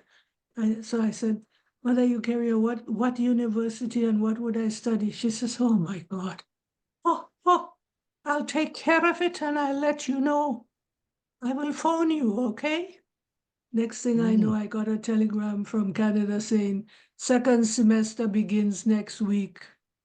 We look forward amazing. to having you. And Mm. I had to go to a tailor in Dominica to get some men's cloth to make me a suit for me to travel to Canada. Came to Amazing. Canada and How did you travel? Did you take a boat or plane? a plane. I took the seaplane the plane that would land on the sea in Dominica to Mhm. Barbados, and then I took a So plane let for from those who are listening, Dominica in the 1950s did not have an airport, but the Grumman Goose was a seaplane by the Grumman Aircraft Company of the United States, would land at Soufriere, and people would take a boat out to the Grumman Goose and they would take the plane to, was it Barbados or Trinidad? I took the plane to Barbados, and then I flew from Barbados to Nova Scotia. Landed in Nova Scotia, and the immigration asked me what was I going to do in Canada, and I said I was going to university. What university? I showed them the telegram, and they said, "Do you know you're supposed to have a student's visa?" I said, "Oh, I'm sorry, I didn't know." And they said, "Well, we give you 3 months to regularize your situation in Canada. You can start at the university, but we'll need documents from them saying that you were there and that you're not a liability to Canada. Do Mm. you have any money?" So I said, "Well, I have a check for $5,000. Said, $5,000? Are you sure? I said, I'll show it to you. And I showed it to him. He couldn't believe it. And The $5,000 in 1952, that's like $1 million today. well, and he said, what are you going to do with that? I said, but I have a letter of introduction from Barclays Bank in Dominica to Barclays Bank in Canada. So he says, okay, so what you plan to do? I said, I plan to go to the bank and deposit this and pay my tuition. And he says, where did you get this money from? I said, my mother left it to me. But that's a whole other story because when I went to, my mother in her wisdom made the Barclays Bank International executors of her will. Mm. So if I needed 5 cents, I had to go and see Mr. Cadman Smith at the bank to get it so that I could spend 5 cents. So when I Mm. asked Mr. Cadman Smith for $5,000 for me to go to pay my tuition fee and whatnot, the tuition fee at the time was $900 a year for room and board. 900 a year for room and board. Wow. So I said I figured I'll be there 4 years, so 5,000 should do it because I should have some clothes and some uh, spending money. Well, my dear, Mr. Cadman Smith told me, if you think I'm going to turn $5,000 loose in the hands of a teenager, you're crazy. So I said, thank you, sir. And I went to see Clifton Dupini, who made my mother's will. And I told him what Mr. Cadman Smith told me, and I showed him the telegram I got from the nuns in Halifax. So he said, he told you what? And I repeated it. So he says, wait for me. He went into his office, he put on his jacket, and he said, come with me, leave your car here. And I drove in his car with him to the bank. And he says, sit there and wait for me. And he walked into the Mr. Cadman Smith office, and I don't know what transpired there. But next thing I knew, Mr. Cadman Smith came out smiling. Little Dolly, why didn't you tell me that you were going to school in Halifax? And I just put down my head, when you don't want to be rude. So I Yes, put yes. down my head and I didn't answer. And he says, well, I have it all arranged. And then he gave me the bank draft for $5,000. And then he gave me this letter of introduction. Oh, Yes. So when you left, your brother Daniel was already in Dominica running the estate. he was in Dominica. I don't know about running the estate because we had a manager called Mr. Hutton, W.G. Hutton, and he ran the estate and he did everything. Daniel was like I don't know. Playboy. You said it, but I agree with you. I remember when I was a child, he was very close to my father and mother, and he would allow us to come and pick mangoes on the estate. And he had a small zoo with snakes and other things like monkeys and parrots and the like. You remember that? Well, yes, I heard about that because all that happened after I left. Mhm. Yes, and I knew one of his sons, Nelson, went to the Goodwill Junior High School with me, and I knew Theodore and Andrew, and he had a daughter, but I didn't know the daughter. And I knew his wife, but only at a distance. But Nelson is one I knew the best, and Theodore a little bit. You know, Nelson died, eh? Yeah, he died of drowning while I was in either college or law school. I saw it in the newspaper. Yeah, that was quite tragic. He was very, very kind to me, very nice guy, you know. What about Theodore? Theodore is in Canada. He lives in Toronto. He has a brilliant daughter who is at the moment completing her internship in cardiology. Amazing. Yeah. You're right when you said most Dominicans are brilliant. Why do you think most Dominicans are so smart? Well, I don't know. But given an opportunity, they always do very, very well. Given an opportunity, they almost always do very well. That is so true. Dr. Green, I'm respectful of your time. This has been such a fantastic interview. I want to ask a few questions about your time at Mount Saint Vincent. But before you do that, tell me, for those who do not know, the Dupini family is quite renowned in Dominica for politics and economic activity, going back to the area of colonialism, and before that, maybe slavery even. But was Mr. Dupini a white Dominican, the one who went to the bank with you, the lawyer? No, they're two different Dupinis, eh? You can't mix them up. The lawyer, Clifton Dupini, is not related to the Dupinis of Dupini store. I see. They are different Dupinis, just like the Greens at the Dominica dispensary are not related to us. Okay. I see. Clifton Dupini was a lawyer. I don't know his background, but I know he had three daughters, and two of them did law as well, two of his Yes. daughters. And but I don't know him having any kind of commerce in addition to his law practice. Was he of African ancestry? Well, he had to have some kind of African in him Yes. from his Yes. appearance. I see. How popular was he? Was he quite popular in Dominica? Well, he was one of the best lawyers in Dominica at the time. Indeed. Indeed. So you're in Canada. What kind of a change was that for you? Well, you'd been before as a high schooler, so it was not totally much of a culture shock. But tell us about your integration into the school. Were you the only Black student there? Well, there were three of us, Noreen Shillingford, Athene Shillingford, and me. Also, there are two other Dominicans there. Yes. Amazing. And so, you had a Dominica club there, or what? No, Athene and Noreen were my friends. We also went to boarding school in Grenada. I see. And after my mother died, their mother insisted that I call her Mama. And she was very nice to me. And she would send, say, a Christmas cake, a Dominica Christmas cake to her children. And she would say, don't forget to give Dolly some. And after a while, she decided that she would make me my own cake. And she did send me a cake every year until I graduated. And even when I Amazing. went back to Dominica for a short while, she would still knock on the door and bring me a Christmas cake. It became a habit. And then when she passed, Athene said, Mama is gone, but your cake is not gone. So she took up making the cake for me. And Athene is in Dominica now, and she has some health issues that restrict her mobility. And would you believe Athene has the maid bring her up all the ingredients to her room at the top floor?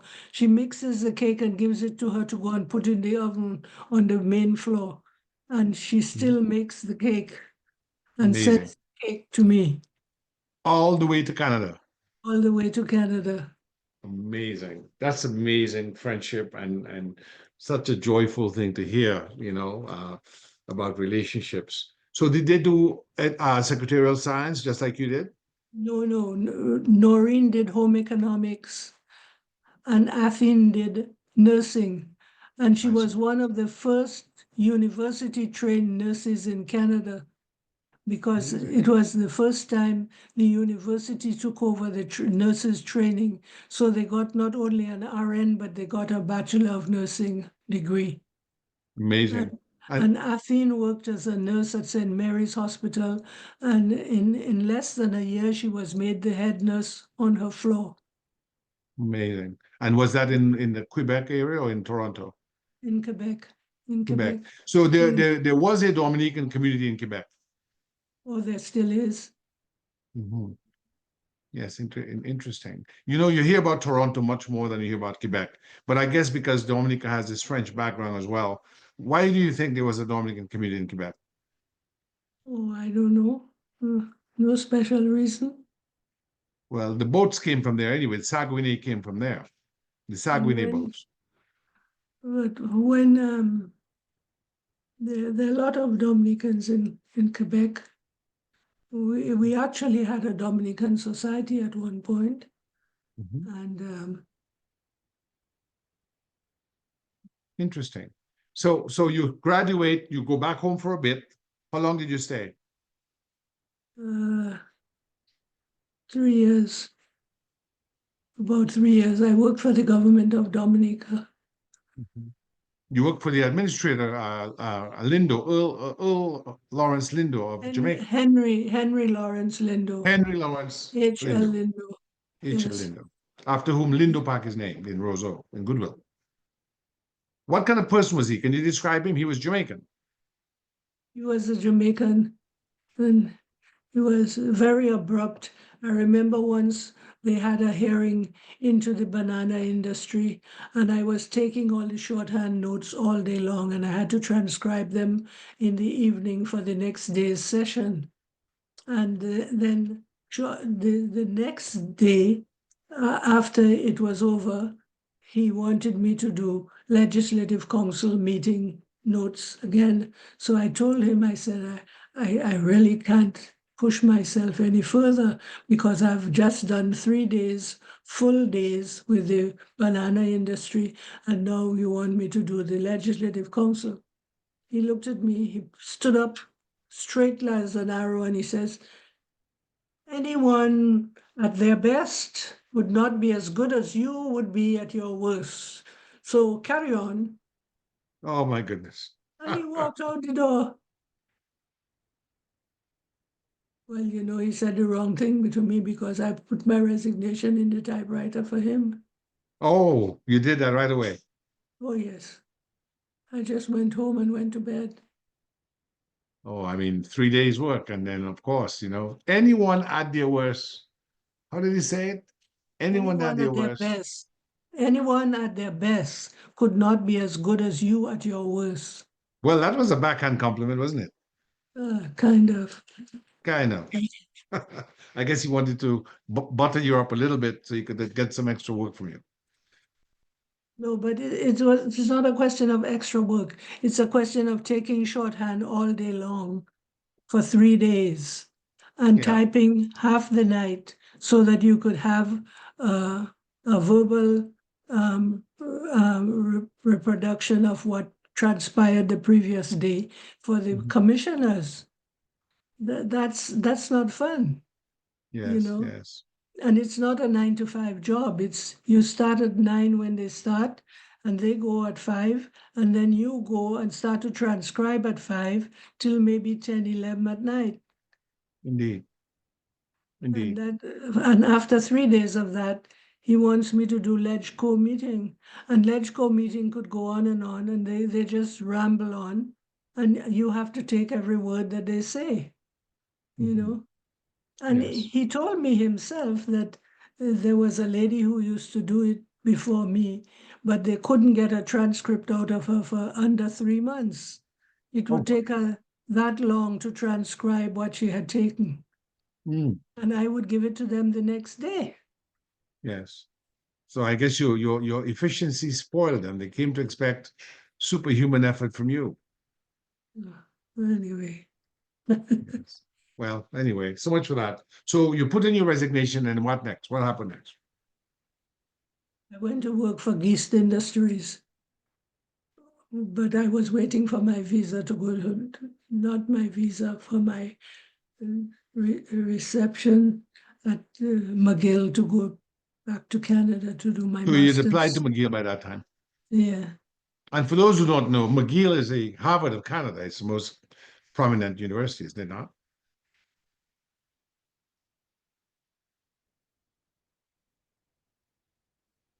McGill is internationally known, yes. Yes, yes, yes, indeed. And so, how long did you stay at Geese? For about 3 months, And what were you being paid? Were you being paid more by the government or more by Geese? much more by Geese. The government of Dominica made me a first-class clerk and an acting assistant deputy registrar of the colony of Dominica, $159.60 a month. $159.60 a month. Were you being paid in dollars or pension? So those dollars already at that time. Oh, yes, And then how much is Geese paying you? 300 and something dollars. Oh, much, much better, almost twice your salary. So you get back to Canada and what did you do with your car? Did you give it to Daniel Green or you sold it?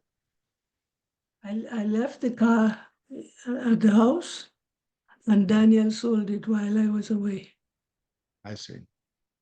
And at that time, you were still living in Portersville No, I was living at Canefield. at the estate house. Yes, Okay. And then, because Pottersville House was left to me, Mhm. and I left it with Mr. Dupini, and he rented it out. He I see. rented it out to the nuns that were looking after the people at the infirmary next door. Mhm. Indeed. And whatever happened to your inheritance? Did you get to save it and use it over the years? Well, I guess you could say that. Indeed. And so you went back to Canada in 52 or in 57?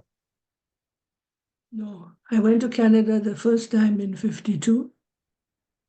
I graduated in 56, and I went back to Canada in 1959, I see. and I've been there ever since. Yes. But when you first went to your mother, when she was hospitalized in Montreal, what year was that? That was in the later part of 51. I see. So you first went in 51, but you were not going there to study, you were going there on a mission of mercy to help your mom. Yes. Okay. So you went to McGill and you got married what year? 1960. And to whom? Roland Oliver Wills of Jos, Nigeria. Okay, so Mr. Wills is Nigerian, Yes. but his name is not Nigerian. It's not ethnic so much. No, he was born in Jos, Nigeria, of Guyanese parents. His Okay. father was a medical doctor who went to school in the southern United States and joined the Garvey movement. So when he graduated as a medical doctor, he went back to Africa because at the time Marcus Garvey was advocating that educated Blacks should go back to Africa. Interesting. What was his father's name? Samuel Isaiah Theophilus Wills. Samuel Isaiah Theophilus Wills. Outstanding. And what was his mother's name, if you remember? Ruth Wills. Ruth Wills. They're both Guyanese. Both Guyanese. And for those Actually, persons, when he graduated from medical school, he went back to Guyana, married his childhood sweetheart, and then moved to Africa. outstanding, outstanding. Did you ever visit them in Africa? No, When you, they had moved back to Guyana by that time, I see, and Roland's father had died by that time. I see. Outstanding, outstanding. And what did Roland study? Roland did a hodgepodge. First, he did a Bachelor of Science. Then he did a master's in bacteriology, hoping to get into medical school. But in those days, there was a quota on the number of blacks they would take into medical school. You'd almost have to be walking on water. So Roland came to Montreal and he started working at Frank W. Horner as a control chemist, I see. using his master's in bacteriology credentials. And he worked there. That's when we got married, while he was see. working at Frank W. Horner. That's a But chemical then industry company?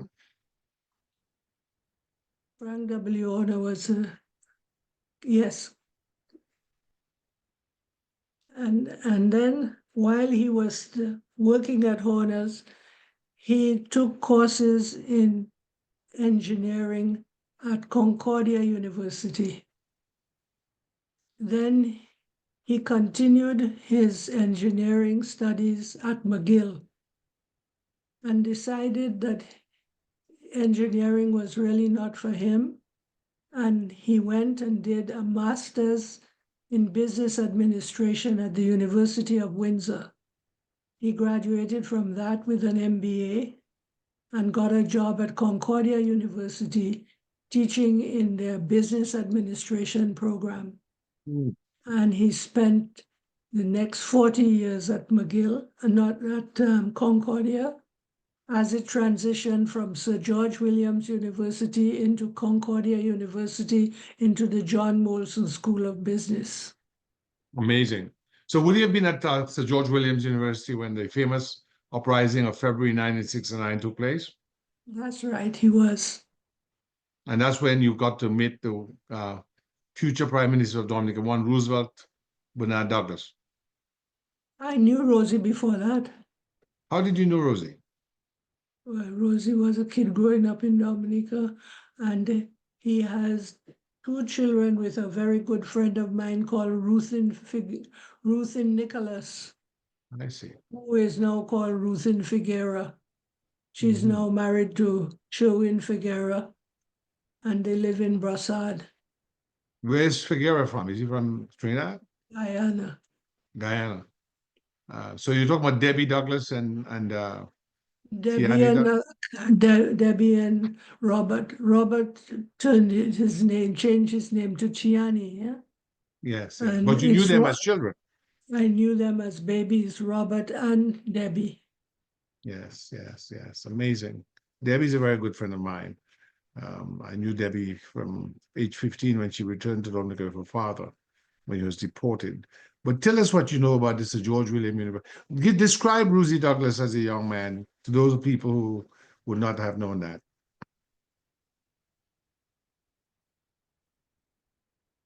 As a young man? Yes.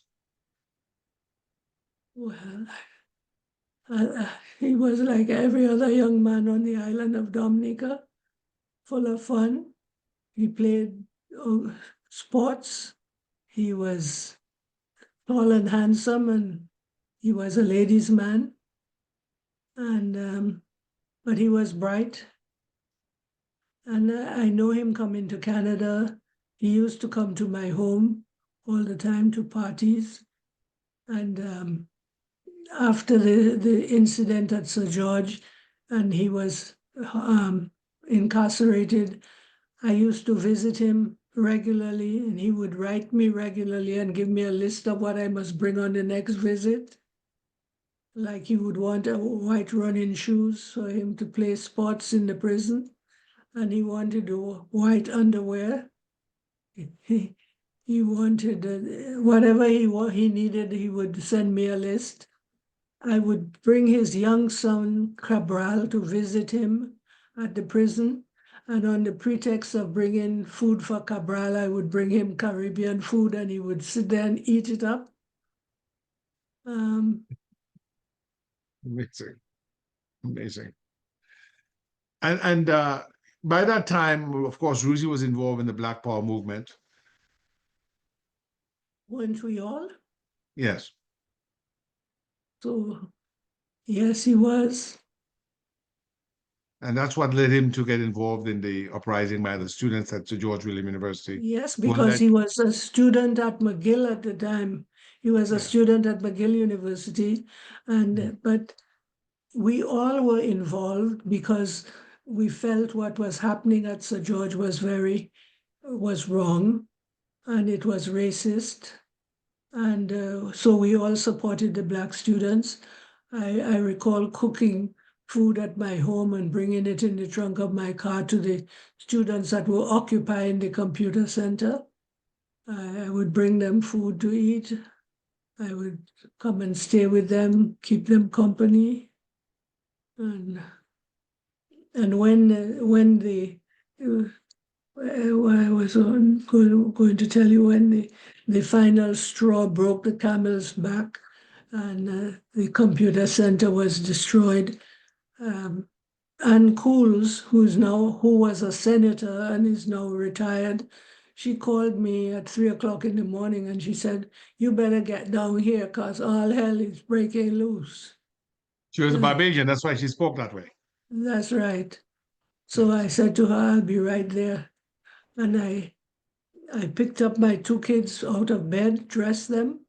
By the way, give us the names of your two kids. Sandra Wills and Leighton Wills. I picked How do you them spell up. Leighton? Is it Lighton? Leighton.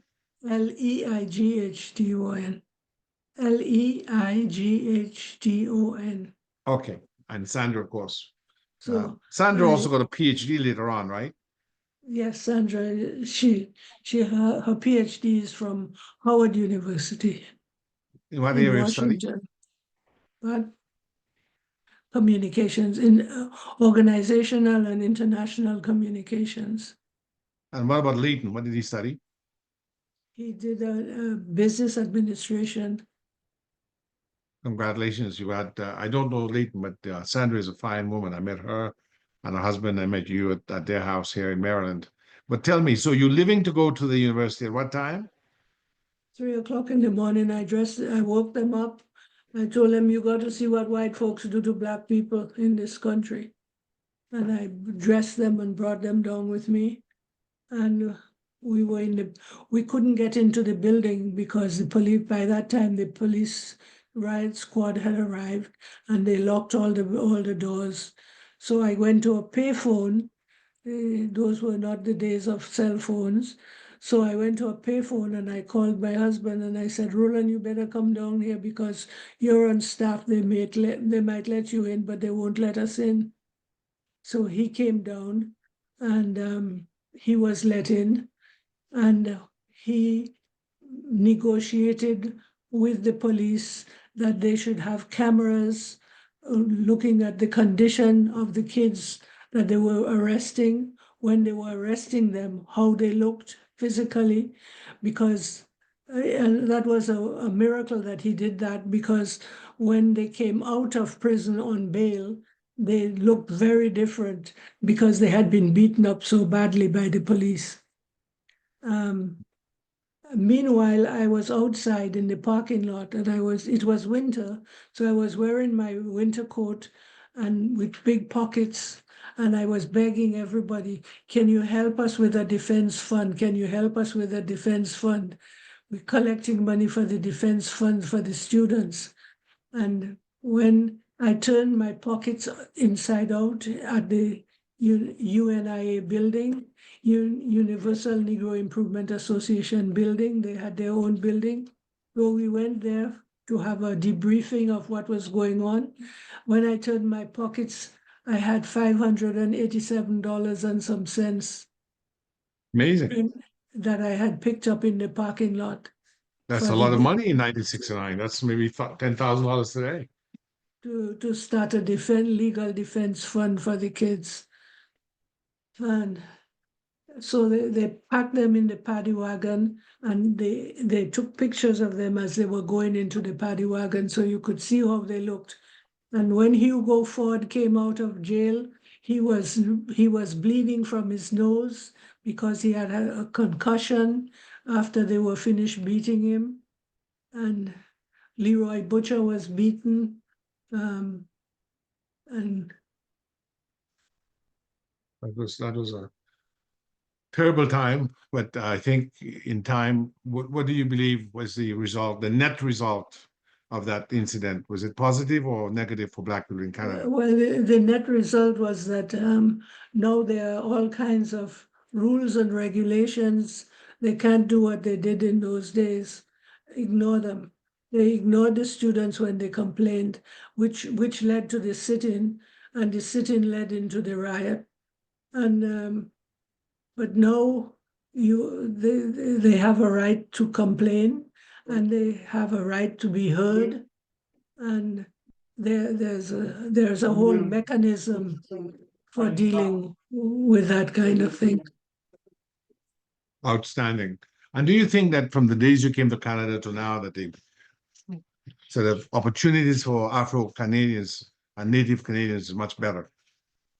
Oh, not only are they much better, it's a quantum leap.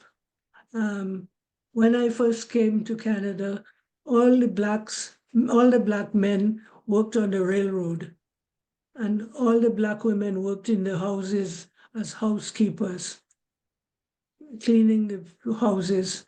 And the high school students and the black students in high school had no real role models to look up to, because the teachers had no ambition for them, because they would say, well, you're going to work in the houses, or you could go and work on the railroad. And all that has changed so completely. And blacks, and now there is legislation that you can't discriminate on the basis of race or religion. You can't discriminate on the basis of color. You have to have reasons why you're rejecting somebody. So this discrimination in employment, discrimination in housing is not what it used to be. So that's much improved. Dr. Wills, I'm getting a little, I'm not getting your mouth so much. I see it when you talk, but is there any way you can, if you can go back a little bit? This did much better, much better, much better. Beautiful, beautiful. I wish I'd said that to you earlier so I could see your majestic profile there. So, the UNIA had its own house in Montreal. The Universal Negro Improvement Association had its own headquarters at that time. They had their own building. Mm. Yeah, yes. Were you a member of the UNIA? No. Okay. No, because I belong to the Negro Citizenship Association. I see. And we were very active in lobbying for legislation in housing and employment in particular. And the first piece of legislation we got was non-discrimination in hotels, motels, and camping grounds. And we thought, we're asking for anti-discrimination in housing. If you come to Canada to live, you don't want a hotel, a motel, and a camping ground, especially with the weather that we have. You need a house. So what's this business? But it turned out that it was in our favor in a sense, because this woman called Gloria Bayliss, who was a nurse, applied for a part-time job at the Queen Elizabeth Hotel as a nurse, because they advertised for a part-time nurse at the Queen Elizabeth Hotel. And when she went to apply, they told her that they're sorry, but the position had been filled. No, she was working as a full-time nurse at the Montreal General, and she was sharing an apartment with 3 other nurses, but their 3 other nurses were white. So when they were eating supper that night, the 3 other nurses were talking about their day, and she joined in. And then they told her they had appointments to go for an interview for the job at the Queen Elizabeth Hotel. And she said, but that can't be, because I went today and they told me that the job was filled. So she came to the Negro Citizenship Association, told us the story, and we used that story to prosecute the Queen Elizabeth Hotel. Now, what happened was the president, Richard Leslie, was out of town on business. So I called him and I said to him, we have a lady who is talking about discrimination in employment. She said, he told me, don't let her go. Do whatever it takes. Hire a lawyer. So, okay, so I am looking for this lawyer. And somebody recommended a Jewish lawyer who was also a city councillor. I said, good, that's good profile. I went to his office and I told him the story. He looked at me and he says, but you're not talking money, you have to talk money. I said, what do you mean? He said, you haven't given me talking money. I said, I never heard about talking money. He said, well, you're talking to me, you're taking my time, and I'm a lawyer. My time is worth money. I said, oh, okay. He said, I would like to have a deposit. I said, well, I don't have money with me, but I have my paycheck, you can have it. And I gave him my whole paycheck and he took it as a deposit. And my whole paycheck was $3,000 for the month. Amazing. He took a $3,000 deposit? He took the whole paycheck. Oh boy. But that's okay because he kept with the case and he won the case. We established jurisprudence in Montreal, in Quebec, and indeed in all of Canada, that you cannot discriminate against people in employment simply because they're Black. And we established the jurisprudence and we won the case. No, Amazing. they kept dragging it out and he stuck with us for the whole time. It took about 5 years before it finally came to fruition. And Amazing. his son, Frank Baylis, Gloria Baylis' son, Frank Baylis, was one running for the leadership of the Liberal Party this month. How do you spell the last name, Baylis? Bayliss. And that is the son is Frank, Frank Baylis. and the father's name was? Which father? Baylis's. Gloria Baylis' son. Gloria is a woman. Also, the lawyer who you hired with the $3,000, was that female? No. The lawyer I hired was called, oh boy.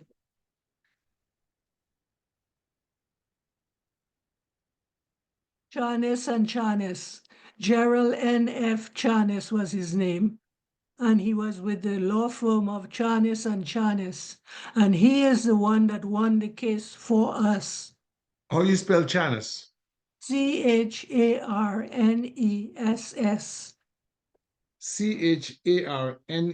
Charness.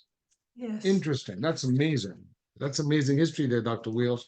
So he essentially, and that jurisprudence really established the principle of non-discrimination in housing. In employment. Okay, okay. So that was a landmark case in Canadian history. Yes. It established jurisprudence. Yes, non-discrimination in employment. So Dorothy Wills of Dominica used her salary, her entire salary of $3,000 to initiate the case that ended up having it be that Canadian courts ruled that there should not be any racial discrimination in employment. Is that correct? That's correct. And is that the only piece of legislation that you were involved in, the one on employment, or was there one on housing or motels and hotels as well? No. We had been asking for anti-discrimination legislation. And the first piece that they gave us was anti-discrimination in hotels, motels, and camping grounds. Okay, so that did come through. That was passed. That was passed. But that's not Dorothy. That's the Negro Citizenship Association. Negro Citizenship Association. Who started that organization? I don't know who started it, but I know who was in it. You certainly were. Were you the president? No, the president was Richard Leslie. I was the executive secretary. Where was Richard Leslie from? Barbados. Okay. And when we tried to work on anti-discrimination in employment, we took the case of the taxi the taxi industry. If you were Black, you couldn't drive a taxi in Montreal. So we tried to get that changed. We have not been successful to this day. Is it still the case that you cannot drive a taxi in Montreal if you're Black? We didn't change the legislation, but now there are black taxi drivers. Okay. Lots and lots. Excuse me.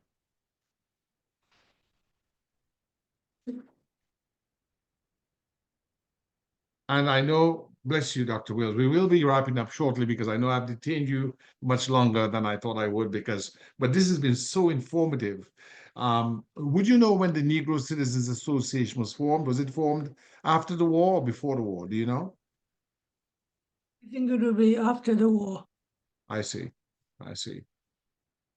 And of course, Dr. Wills, if we can fast forward, you're married, you have two kids, Sandra and Leighton, they've done well. Any grandkids? Yes. What are their names? Madison Hannon, and Leighton Wills. So Leighton, there's a Leighton Wills grandson. There's a Leighton Wills Jr. or something? That's it. Is Leighton Wills the son of Leighton Sr.? Yes. I see. So And Sandra Leighton- Sandra has one Leighton- child. Madison. Yeah, and so they each have one child. Yes. But Leighton Wills Jr. has a daughter named Eva, Ah, so you have a great granddaughter. Bless you. 8 years old. Outstanding. So your grandchildren are Madison Heenan, Leighton Wills, and a great grandchild, Eva Wills. Bless you. Eva Wills. And Sandra married somebody who was married before and had 2 children that Sandra raised. I see. One of them, Damaris, is married and has 3 kids. Hmm. Bless you. So I have 3 great grandkids on that side as well. Outstanding. Outstanding. I will just come to ask a few questions. I mean, you did meet Emperor Haile Selassie in Ethiopia. Yes. When Tell I me was about in that meeting. Oh my God.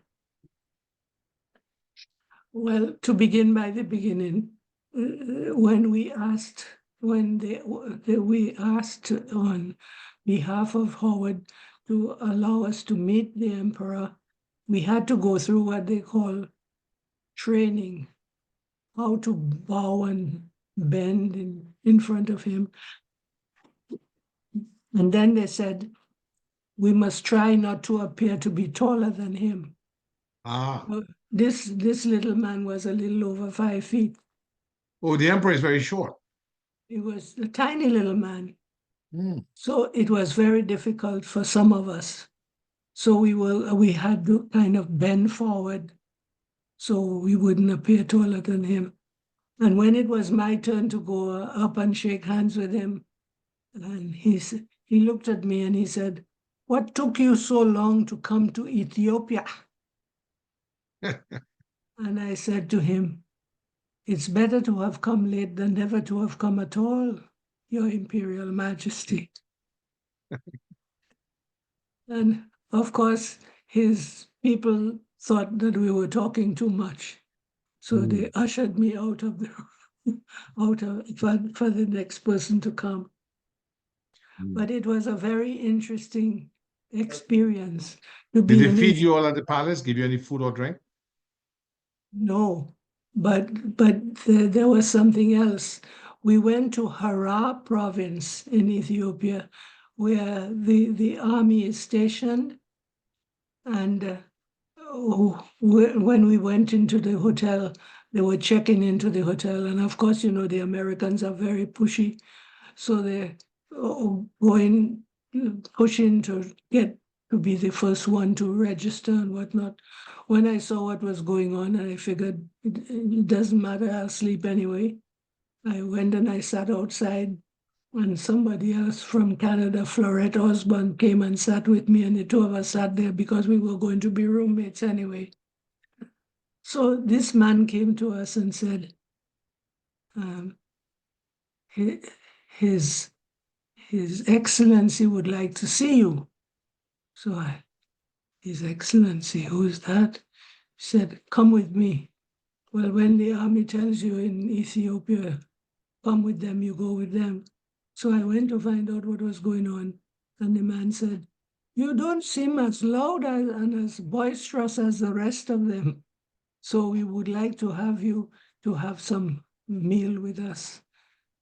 So I looked at him and I'm saying to myself, well, where am I going for this meal, to myself? But finally I said to him, a meal with you?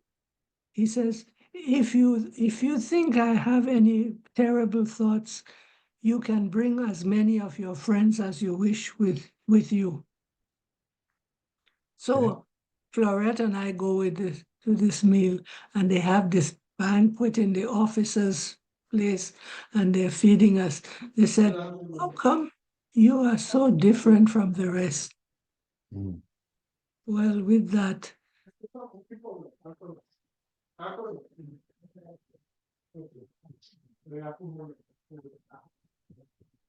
I hear somebody talking. No, I'm there's hearing- someone in my house doing some work. okay. Yes. So we had this meal with them, and we told them we were from Canada. Oh, well, I'm telling you, they said, well, do you have Canadian dollars that you want to change? And they said, we'll have the banks open for you, so you don't have to face the crowds tomorrow.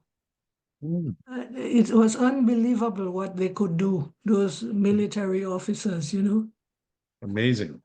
But we had a wonderful time there, and we were treated very much with kid gloves, like queens. Amazing. Yeah. That's outstanding. And any other special mention of Africa before we come back to, professional life at Vanier? Vanier. Vanier. Not really. So you get back to Vanier and you teach, and are you teaching or you just administrating? Well, I stopped teaching for a while. For a long time after I became the dean, there was no time to teach. Yes. Because I had 2,500 students.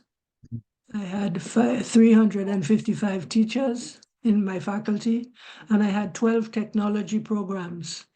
And each technology program had its cadre of teachers and professors and technicians. So there was no time to teach. Does Vanier still have that program, the 12 technology programs, maybe more now?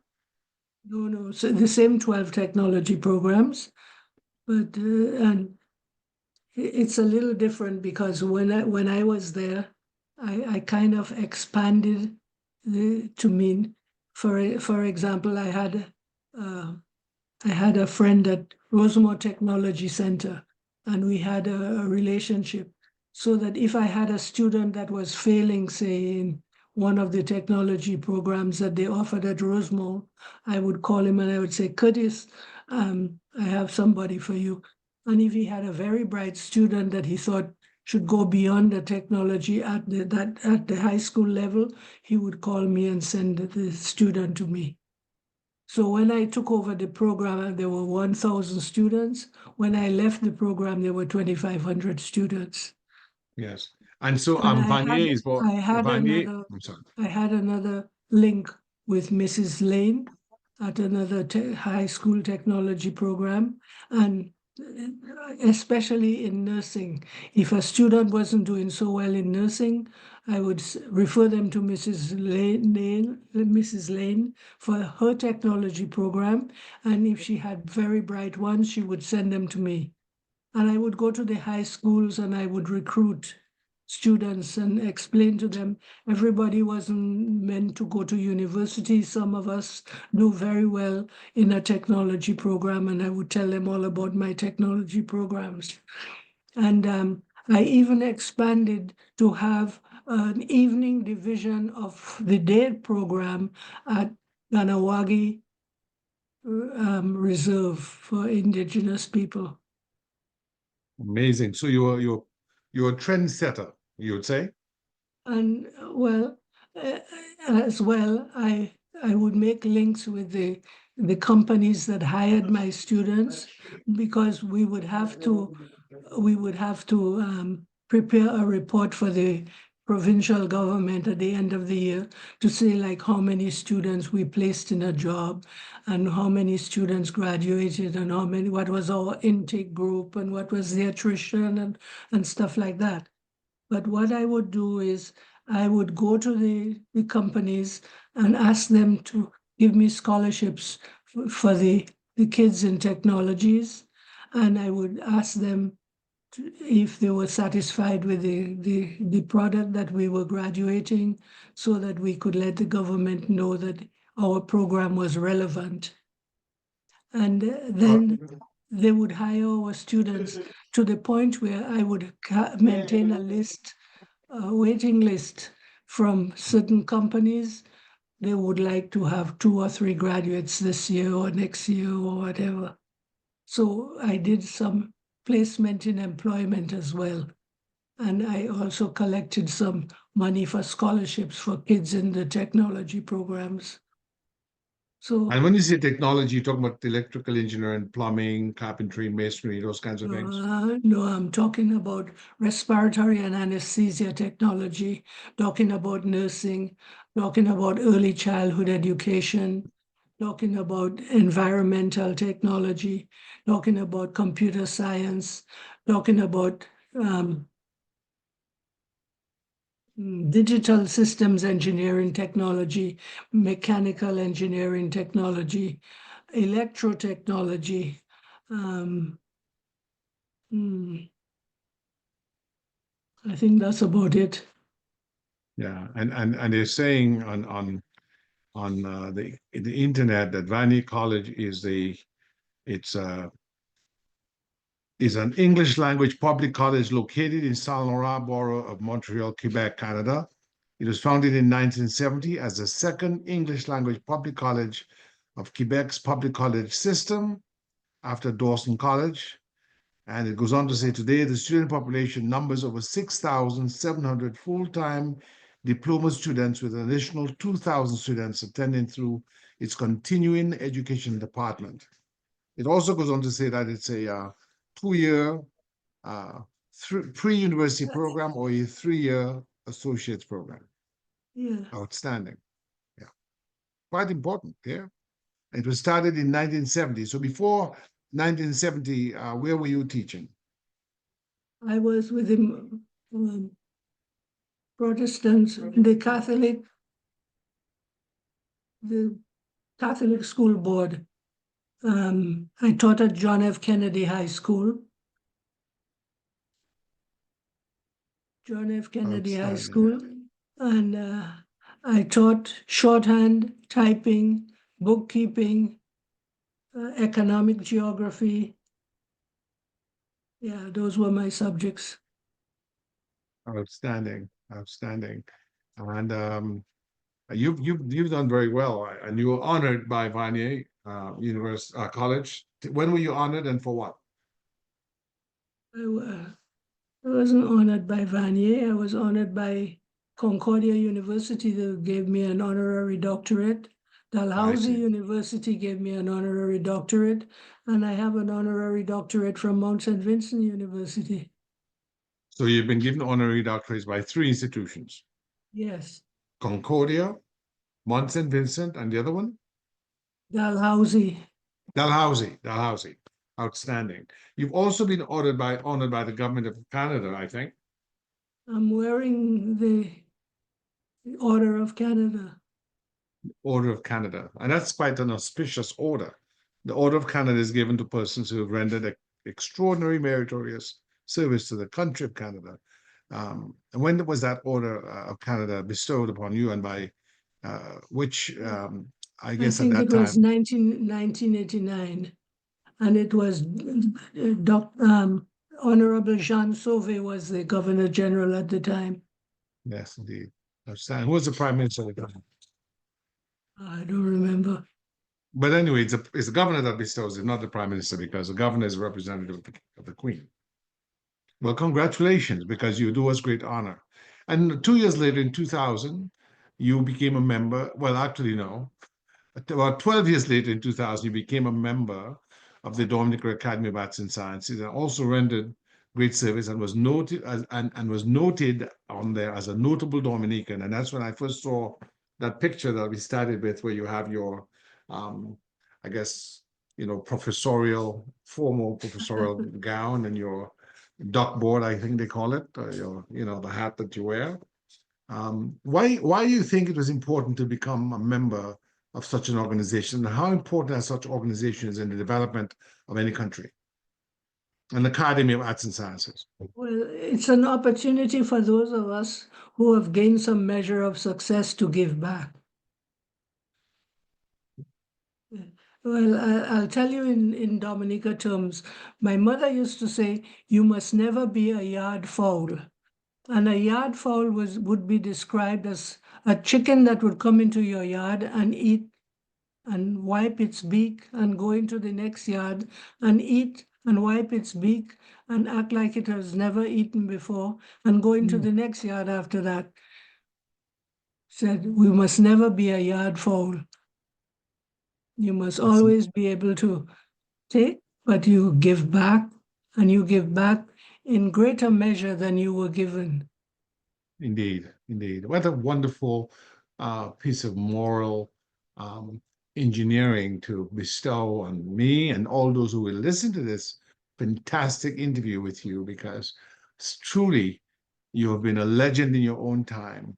You have been able to endure the loss early on of your mom, before that your father, and despite the vicissitudes of those early transitions of your both parents, you were able to stand up by God's grace and to not only succeed in marriage, succeed in parenting, but also to be a mother to so many, Rosie Douglas being among them, and the children of Dominica who benefited from your generosity of spirit.